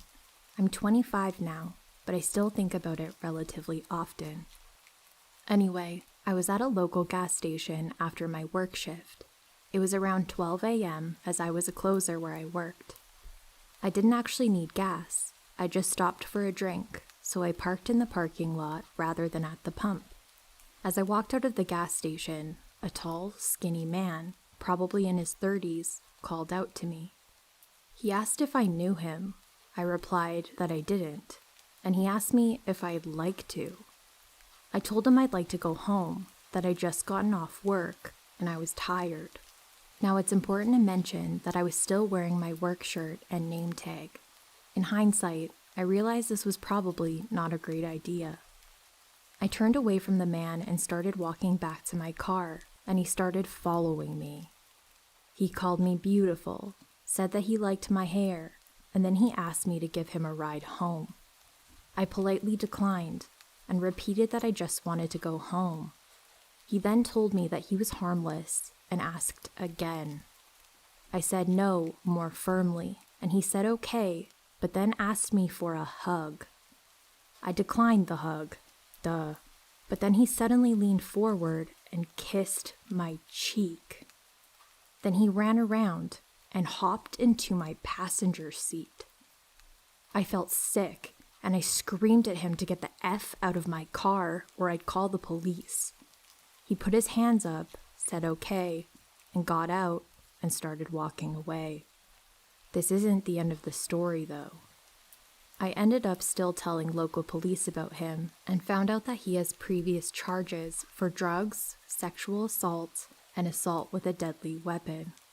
I decided not to go to that gas station anymore. Remember where I said that I had my work shirt and name tag? This is where that info becomes relevant. A few days later, while I was at work, we got a call. My boss answered it and said it was a call for me from my Uncle Richard. I don't have an Uncle Richard. I declined the call. 2 days after the call, the man showed up at my work and again asked for me by name. Luckily, I was standing in the back by the security monitors and recognized him. My boss told him I wasn't there and let me work in the back for the rest of the day. I filed a police report for stalking, and I never saw him again.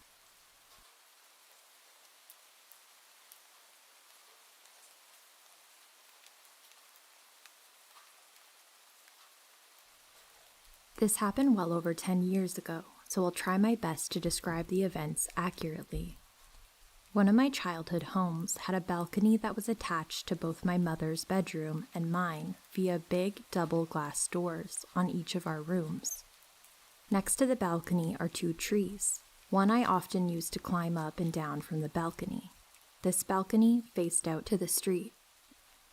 One night when I was about 13-year-old girl, and my brother and mother weren't home, I was reading in bed with a very dim reading light. I heard what sounded like someone moving in one of the trees outside, but this didn't worry me, as possums and bats are common in our area. Now, I had thin curtains on the glass doors that separated my room and the balcony. As mentioned previously, the doors faced out towards the street, where the street lamp light was always visible through my curtains. Shortly after hearing the tree rustling noises, I see a shadow slowly move past the doors, at which point I immediately turn off my reading light and freeze, like a deer in headlights. The shadow is tall, so it wasn't one of the neighbor kids that I'm friends with, and it wasn't my olive 5-foot-tall mother. This person moved slowly, creeping as though they were trying not to be noticed. They wouldn't likely be able to see in my room, but I could see them thanks to the streetlights behind them, creating a dark silhouette. They moved past my doors out of sight. I sat there, unable to move or even think about what to do, other than be absolutely still. That is, until I heard another sound. The sound of someone trying to open a glass door, my mom's doors, to the balcony. I didn't know if she had locked them or not, but I wasn't taking chances. I moved as quickly and as silently as I could to my bedroom door and locked it. I listened for what the person was doing now, but they were still jiggling the glass door handle, but it sounded like the doors weren't opening. I felt relief. This person couldn't get in, surely. All I had to do was wait for them to realize that, and then they would leave, right? Well, I heard light footsteps move back along the balcony to my set of glass doors, until I saw his shadow stop directly in front of them. Again, I froze. He couldn't see me. He couldn't know I can see him. I saw a shadow of a hand reach up to my door's handle, and my heart stopped. Had I actually locked those doors myself today? I was out there earlier. What if I forgot? The seconds leading up to him grabbing the handle felt like an eternity, but thankfully, when this person tried to open the door, it did not open. It was locked. I sighed such a sigh of relief. I was worried he had heard it. After this, he began pacing the length of the balcony. I didn't have a mobile phone, as my mom thought me too young to have one yet, and the landline was at the other end of the house. But I was too scared to take my eyes off this person, even to call for help. I was silently crying, tears falling down my cheeks as I internally prayed they would just leave. Then I heard him stop moving. He then said, I could just break the glass, you know. Before I could even process this, I saw car headlights turn around the corner of my street and then stop at our property gate. My mom was home. The person on the balcony moved out of sight, and I heard a loud thump as they jumped off of it. When my mom came inside, I was hysterical and was barely coherent in telling her what happened. Eventually, I got the message across, and she called the police. They never found or caught anyone, but a neighbor reported a truck in the street that matched the description of a truck that had been reported recently for attempted child abductions near my school, a block away. Since I walked that short distance daily, the police suspected that he had followed me or seen that I lived there and waited for me to be alone. So, creepy dude who scared the hell out of a 13-year-old girl, let's never meet.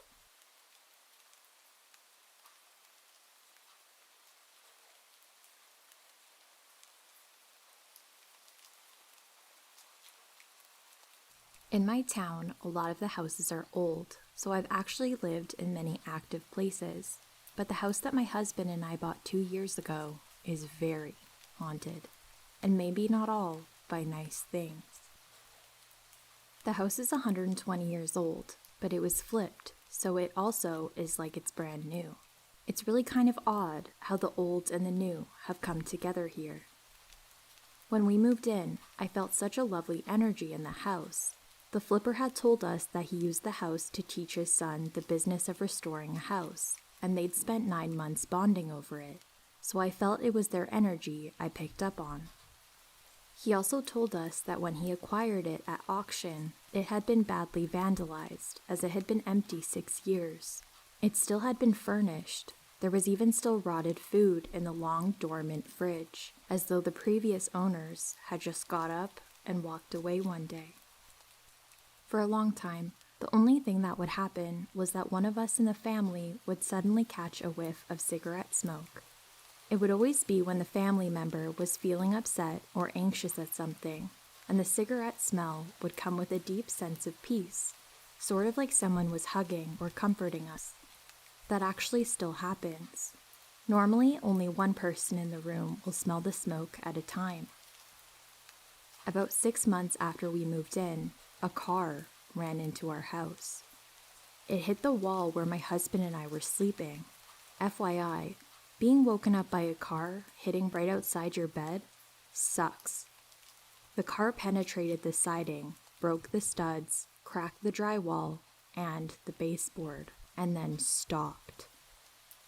A couple months later, I was sitting in the rear of an SUV with the hatch up, watching a baseball game, when a pop fly came flying right to me. I saw that torpedo coming right for my face, and due to the confinement of being in the vehicle, I had no way to get out of the way. My husband jerked the hatch down to shield my face. The windshield exploded into me when it hit, but that is most definitely better than the ball to the face. I am absolutely certain I wouldn't have lived through it, no doubt. A couple of months later, my brakes gave out while driving with my daughter. We ran a red light in a busy metropolitan area, and somehow, someway, 4 lanes worth of traffic saw what was happening and stopped. I regained control of the car unharmed. The brakes just came back. Another couple months, we rescued a dog from the pound, who subsequently viciously attacked my daughter and I in our hallway. It tried to rip my throat out, then turned to charge my daughter. Somehow, I managed to fight the dog off and get out of the house without my daughter or myself being hurt. After that, I woke up one morning, feeling totally normal. Then suddenly, I felt really sick. It was that horrible feeling when you know you're going to toss your cookies. I ran to the bathroom, except I didn't get sick. I got down on the floor, thinking it would happen, but then I passed out. I woke up, tried to sit up, could not, and passed out again, 3 times. I frequently catch glimpses of moving shadows. My dog sometimes lays on me and growls up in the air. Things fall off the walls at night in my daughter's room. Lost things get returned. All trees die in our yard. I frequently wake up with blinding headaches. Not long after the passing out incident, I mentioned the cigarette smell phenomenon on Facebook. A lady messaged me telling me that she had grown up with best friends who lived there, and the house has a dark history, if I wanted to hear it. In the 90s, a man named Norman, a very kind man and a chain smoker, died in my daughter's room of a brain aneurysm. Years later, his wife also died of an overdose of pain pills in the bathroom where I passed out. We later went on to do more digging and met Norman's brother, who said that there was also a fire in the house before his family owned it, and that killed a little boy. The brother said that the family had left because it was too active for them. The daughter of the family saw a shape of a man in her parents' bed, Norman's room, and thought it was her dad napping, but found her dad downstairs watching TV. I do believe that there was something bad here that has hurt former occupants, but I also think those same occupants stick around and look out for us. How many times does a car hit hard enough to bust through the siding and studs, but not get the rest of the way through? How often does every single person in a busy intersection manage to drive so defensively that an accident is avoided when brakes fail? What are the statistics on death by baseball, and are near misses even more unusual? And might Norman's wife, Janet, just have wanted me to know what happened to her? Maybe I felt as she felt, but got to live on. Norman's brother said that he loved this house. He lived here happily for decades. He said he was a wonderful person. He showed me pictures, and he, by golly, did have one of those faces that you can tell is just kind. I already knew by how comforted we feel when we smell his smoke. I'd love to know more about him, and especially the little boy who died. But one thing's for sure, the brother said Norman would love that we take good care of his home, and what a loving family we are. So we won't be going anywhere anytime soon. I'm laying by the wall as I type. Norman's got me.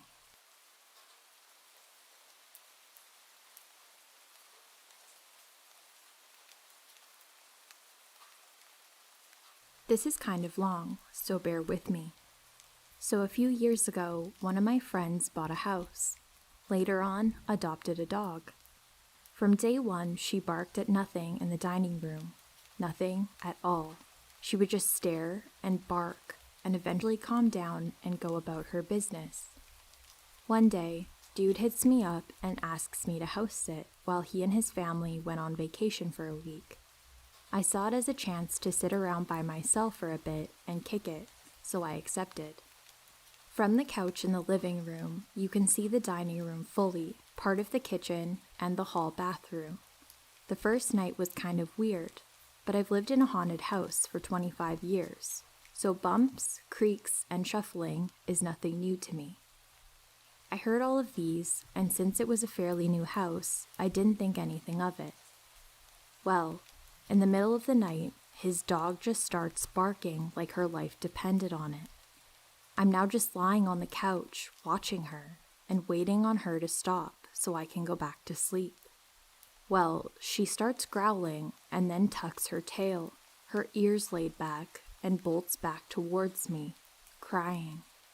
That creeped me out a little, but like I said, I've lived in a haunted house for almost my entire life, and have seen my dog do the same thing many times, so not really any skin off my back, just yet. That morning, I wake up, let her out back, and go back inside to get ready for work. I go outside a little later to call her in, and she's just staring at a chair on the patio, growling. The chair sits just outside of the window in the dining room. When she finally notices me, she stops and comes right on inside, and instantly looks at the dining room and starts barking, just the way she did the night before. Again, I'm a little creeped out, but it's nothing I haven't seen before, so whatever, I go on to work. I get back from work and the dog is nowhere to be found. I called her over and over, searching everywhere. Finally, I find her underneath my friend's bed, tucked into the furthest corner, all curled up. After a few minutes, I'm finally able to get her out. I go into the living room, sit down, and start watching TV. She's sitting next to me, looking at the dining room from the corner of her eye. Something obviously scared the piss out of her, which is even more apparent now that she won't look directly over there. A couple hours later, I get up to let her out back. She won't come to the back door, which is next to the dining room, so I take her out front and lead her to the backyard. I'm standing out back watching her and basically enjoying the summer night when I see a shadow in front of me from the window behind me, the dining room window. He lives in a subdivision within walking distance from a crappy neighborhood, and there were a couple of vehicles broken into a few weeks prior, so my first thought is just maybe someone snuck in while I went around the back of the house. So I sneak back around the front and bust back inside. There's no one in the house, not one at all. The shadow definitely looked human. It was definitely moving, and it definitely wasn't mine. Well, that was weird, but again, it's nothing I haven't experienced before. I called the dog back and go on in. Getting ready for bed. I've been sleeping on the couch, in case y'all haven't picked up on that, and the dog starts growling at the dining room again. Did so for about 5 minutes, and then turned and came over to me. Didn't cower or whimper this time. Well, I turned out the lights and laid down. Sometime during the ungodly hours of that morning, I hear what sounds like a loud click, which wakes me up. I look around and notice that the dining room light is on and a chair is pulled from the table, facing the living room. That made the hair on my neck stand up. The dog is still asleep. Eventually, I get up and put the chair back in its place and turn the light out, walk back to the couch, lay down, and roll over away from the dining room. Then, I hear the chair move against the floor. Now, I'm freaked out. Dog still hasn't woken up. Curiosity gets the best of me, and I slowly roll over. The chair is facing the living room again, and I see something in the corner of my eye. The same shadow figure I saw that night is now standing in front of the hall bathroom. I guess spirits have bowel movements now and then. Sorry, had to throw in some humor in the mix, but really, the thing was standing in front of the bathroom. Even though I can't see detail other than a silhouette, I feel like it's just staring at me. So of course, I roll over like an elementary kid and throw the blanket over my face. I didn't sleep until my alarm went off at 8 a.m. Now it's Wednesday, and Dude comes back Friday. I get up, ready for work, let the dog out, etc. The weird part is that I didn't feel uneasy or unsettled at all. Maybe it's because of me living in my own haunted house for so long. I don't know. Well, that night, nothing unusual happened at all. No shadows, no barking, growling, no chairs moving, and no lights turning on. Thursday night. Watching TV when the motion sensor floodlight on the back patio turns on. Dude's backyard bumps into some woods, so I'm thinking an animal made its way past the house. Then, I see a shadow, pacing, back and forth across the window outside. Again, I'm thinking someone down the road may be outside, so I grab a shotgun and sneak around back. No one is there. Then I hear the dog barking inside. I mean, she's barking really intensely, getting creeped out again. So I run back inside and see her squaring up to something in the dining room. I don't see any shadow figures, but the cabinets are all open and the same chair is pulled away from the table again. She starts growling and then bolts to Dude's room with her tail tucked. Now I'm just standing here, staring at the dining room table, not really sure whether to stand there and piss myself or cry like a little girl. Like, I'm feeling super uneasy, really uneasy. Eventually, I coax myself into closing the cabinets and putting the chair back in its place, again. The rest of the night, I sat on the couch and watched TV. I couldn't get the dog to come back out from under the bed. I kept looking around from the corners of my eyes. I never saw anything else the rest of the night. My alarm went off while watching reruns of Survivor Man, and I got up, got my crap together, and went to work. Later that afternoon, my friend texts me that he's made it home and asks why the dog is being so weird. I told him that I would explain when I got off work, so after work, I head there and tell him the whole story. He said that he's seen her bark a few times at nothing, but never really intensely like I'd seen. Since that week, I've house sat there a few times, and not once has it happened again. I can't explain it as anything other than something paranormal.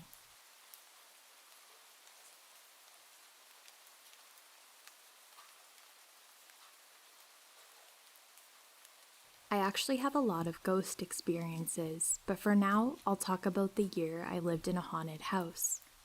I was 12, and my family had just moved us to a place called Kennewick, Washington. We were renting a one-story house from an older couple. My cousins, who I was super close with, helped us move in and stayed the night with us for the first couple of nights.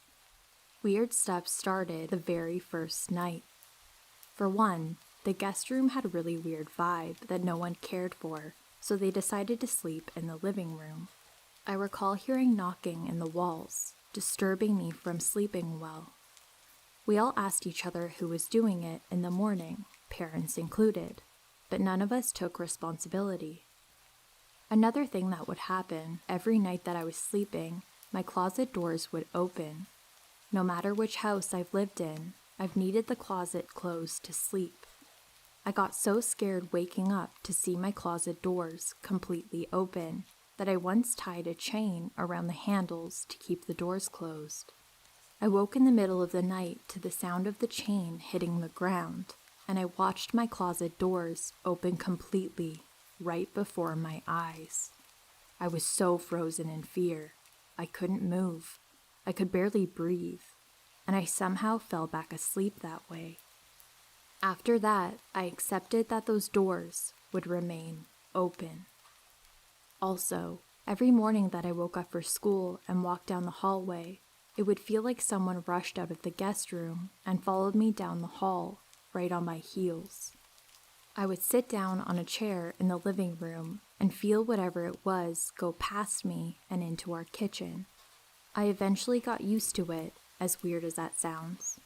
When you live in a haunted house, you have no choice but to get used to what is happening to you. One night, I had a girlfriend sleep over. We had a great time eating pizza and staying up late watching movies. It was about 2 a.m. when we finally turned off all the lights and settled down on the floor in the living room. The curtains to the sliding glass door we were next to were open, and it was a bright moon that night, so we could easily see into my backyard and the details of it without issue. Just as it got quiet, I randomly said out loud, "Oh, by the way, this house is haunted." She says, "What?" And just then, 3 incredibly loud knocks hit the back window. We both looked outside, and there was absolutely nothing. No wind at all even. She burst into tears, and I had to calm her down by letting her know that nothing else would probably happen that night, and if I can live there and be okay, she will be just fine. I'm honestly surprised she didn't demand to be taken home. I always enjoyed the ghost's timing on that one. Some other things happened in that house, like stuff getting knocked off shelves, feeling genuinely uncomfortable to be there alone, even during the days, etc. We lived there less than 2 years, and I'm glad.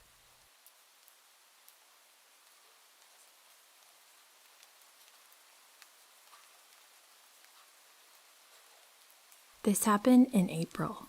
My boyfriend had a business trip to a city 4 hours away from me, and I decided to visit him. We're in a long-distance relationship. Since my decision to visit was spontaneous, we couldn't book a hotel room in advance for the two of us, and the hotel that my boyfriend was staying at was being paid for by his company, and they had a policy for not allowing guests to stay over or visit. So we had to look for a new hotel at night, and since it was a popular area, all the hotels were booked, except one. It was an okay-looking 2 or 3 star hotel, but I was okay with staying there because we had no other option, and it was a safe area. Plus, my boyfriend is a tough guy, so I wasn't worried about anything. We got checked in, and the atmosphere of the hotel was, well, strange. I couldn't see a single woman there, except me. I really didn't care about it that much because I was happy about being with my man after so long. We were staying there for 3 nights and 2 days, but my boyfriend had to leave at 7 a.m. in the morning, and he would return late at night by 12 a.m., and there wasn't anything that we could do because he's the senior director and writer who had to manage the shoots. So, on the 3rd day, my boyfriend was off to work and I was taking a nap in the afternoon, and I dreamt that I was alone in the hotel room, and some hotel staff dude came in to deliver breakfast and starts to pull me off the bed by my legs. I immediately woke up and got a little freaked out because I was all alone and there wasn't any other women in the hotel that I had seen. I calmed myself down and watched some television. 2 hours later, around 6 p.m., I was ready to get into the shower because my boyfriend and I were going to the beach for a date night. He was going to directly pick me up, but I was procrastinating and postponing my shower. This is when the lock beep thing on the room's door starts going off. It's when you try to open the room without a key card. I was startled, I couldn't move, and this man opens the door and walks in and looks at me sitting on the bed, stares at me up and down, and closes the door. I didn't understand what was going on. He closes the door and rang the bell. I opened the door, and he had the most random explanation in the world. I was just checking on whether the AC remote and the TV remote are in the room. I was so shook. I knew that he was lying.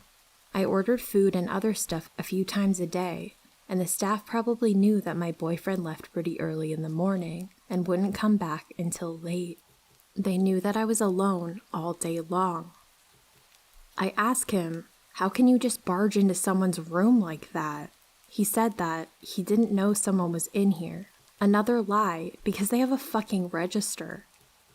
I locked the room, wouldn't be of any use because they had a MasterCard, and I called my boyfriend. I was so fucking thankful that I wasn't naked. I don't know what could have happened. I told him everything, and he immediately came over to get me and fucked the hotel staff up. My boyfriend is in the news media, so he threatened to expose their behavior. They apologized and said that they would give us a $6.28 discount. He told them to fuck off, and while we were leaving, the man or manager who barged into my room gave me the most creepy look ever. The strangest thing is how this incident happened exactly 2 hours after I dreamt of the same thing. There was also some pee in the bathroom pot the same day. It couldn't be me because I was sleeping and no one would use it except me. I couldn't figure out who peed and did not flush. I asked my boyfriend whether it was him, and he just said it wasn't him. Thinking about the dream part really creeps me out till this day. Thank God I was saved.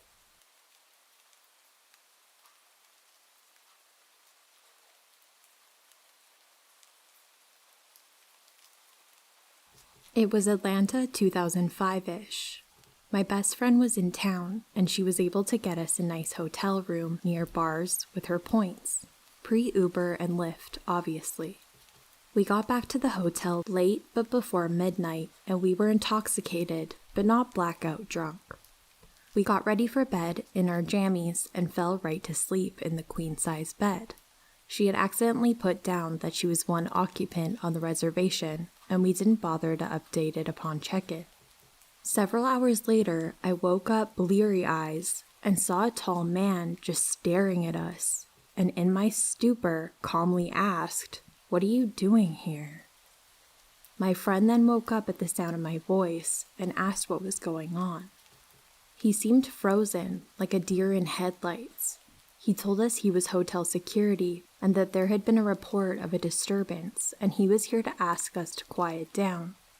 Confused, we told him that we'd been asleep for hours, and he told us okay and to have a good night. He left out the door, and we went right back to sleep. The next morning, we went down to talk to management because, as we discussed, we realized something very strange had happened. Management talked to my friend and then called someone more senior to talk to her. I was on the phone watching from across the room. As they brought out the second person and they spoke with her, she became sheet white. They had no on-site security team, and no one had called in any disturbances that night before.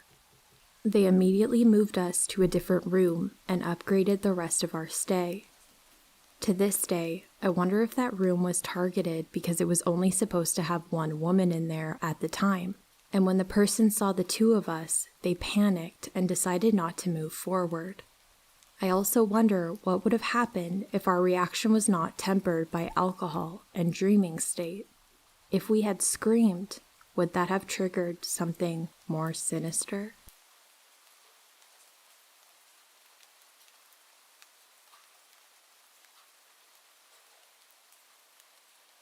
Sorry, this is a long one. This happened a few years ago, but I still think about it to this day. I was on holiday in a city on the other side of the country, celebrating my 21st birthday with my best friend. We were having an amazing night out with a few too many drinks, and ended up meeting two guys. Let's call them Andrew and Billy. They seemed like really cool guys, and we were into them, so when they asked us back to their hotel room, we said yes. Obviously a silly idea, but we were young and drunk. Things were great on the way back to the hotel room. We were all laughing and having a great time. When we got to the hotel room, there were two other men there as well. Let's call them Ricky and JD, who were at least 10 to 15 years older than us. They gave us creepy vibes, but we brushed it off.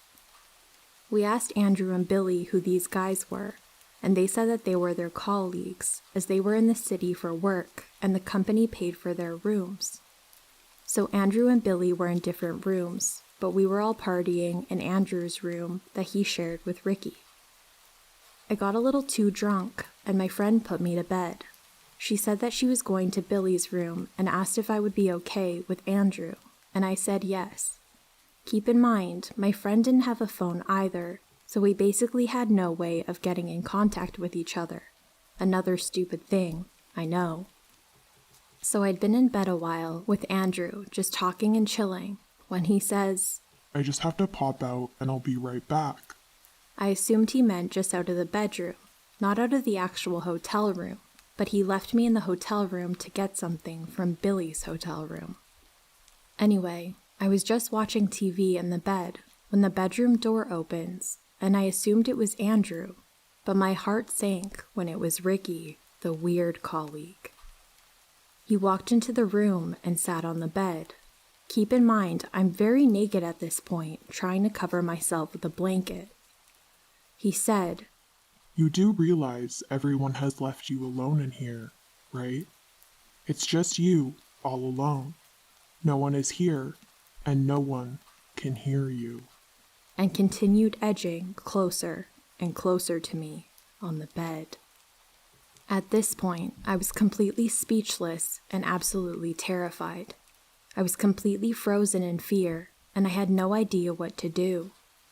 I tried to say something, but nothing came out. He definitely sensed my fear, and for some reason, he just got up and left. A sense of relief flooded me, and I felt silly for overreacting. That was until I heard JD, other random colleague, shouting, Get the fuck back in there. What are you doing? This isn't what we discussed. Get the fuck back in there and do what you were meant to do. Who gives a fuck about that her? Just get back in there and do what you need to do. I ran to the bathroom and locked myself in because I was so scared that there was no way out, and the only way out of the hotel was past through the front door, and I had to walk past Ricky and JD to get there. I was just so terrified. I had a million thoughts rushing through my head, and I had no idea what to do, but I knew that I had to escape. I decided my only option was just to leave the room and be ready to defend myself if things were to go pear-shaped. I threw my clothes on and grabbed my shoes. I opened the door, and Ricky and JD were sitting on a couch close to the bedroom door. JD said, Hey, sexy, where are you going in such a rush? Come and join us. Come here, right now. I said no thanks and ran to the front door and ripped it open. When I got out, I was so relieved, but I was still in a random hotel in a random city with no way to contact my friend. But I thought my best option was to go to the lobby and just wait. As I was walking, I heard two men yelling down the hall. Where are you? We know you aren't too far away. Come back and join us. You know you want to. It was Ricky and JD. I was absolutely fucking terrified. By this point, I began sprinting to the elevator. I could hear them gaining on me. I never knew I could run so fast, but I continued and didn't look back. I felt like I was running forever until I reached the end of the corridor, and my worst nightmare had come true. I missed the turn-off of the elevator. Fucking idiot. So I had to turn and run back towards where I could hear Ricky and JD still yelling down the hallway. I found the elevator and got in. I could hear the voices getting louder and louder, and I didn't want to imagine what would happen if they got into the elevator with me. The door finally closed after what felt like a lifetime. I thought I would go down to the lobby and just wait there, because at least there would be people there, so there would be some form of safety. I got to the lobby and realized that there was no one in sight. No one at all, not even behind the desk. I sat on a couch and I didn't know what to do with myself. I was absolutely terrified that Ricky and JD would come to the lobby. Then I heard the elevator ding and the door open. My heart dropped, but it was Andrew. I told him what had happened, and he was outraged that his colleagues did that, and he even took me to where my best friend was. Everything turned out fine, but it could have been a lot worse. So Ricky and JD, let's never meet again.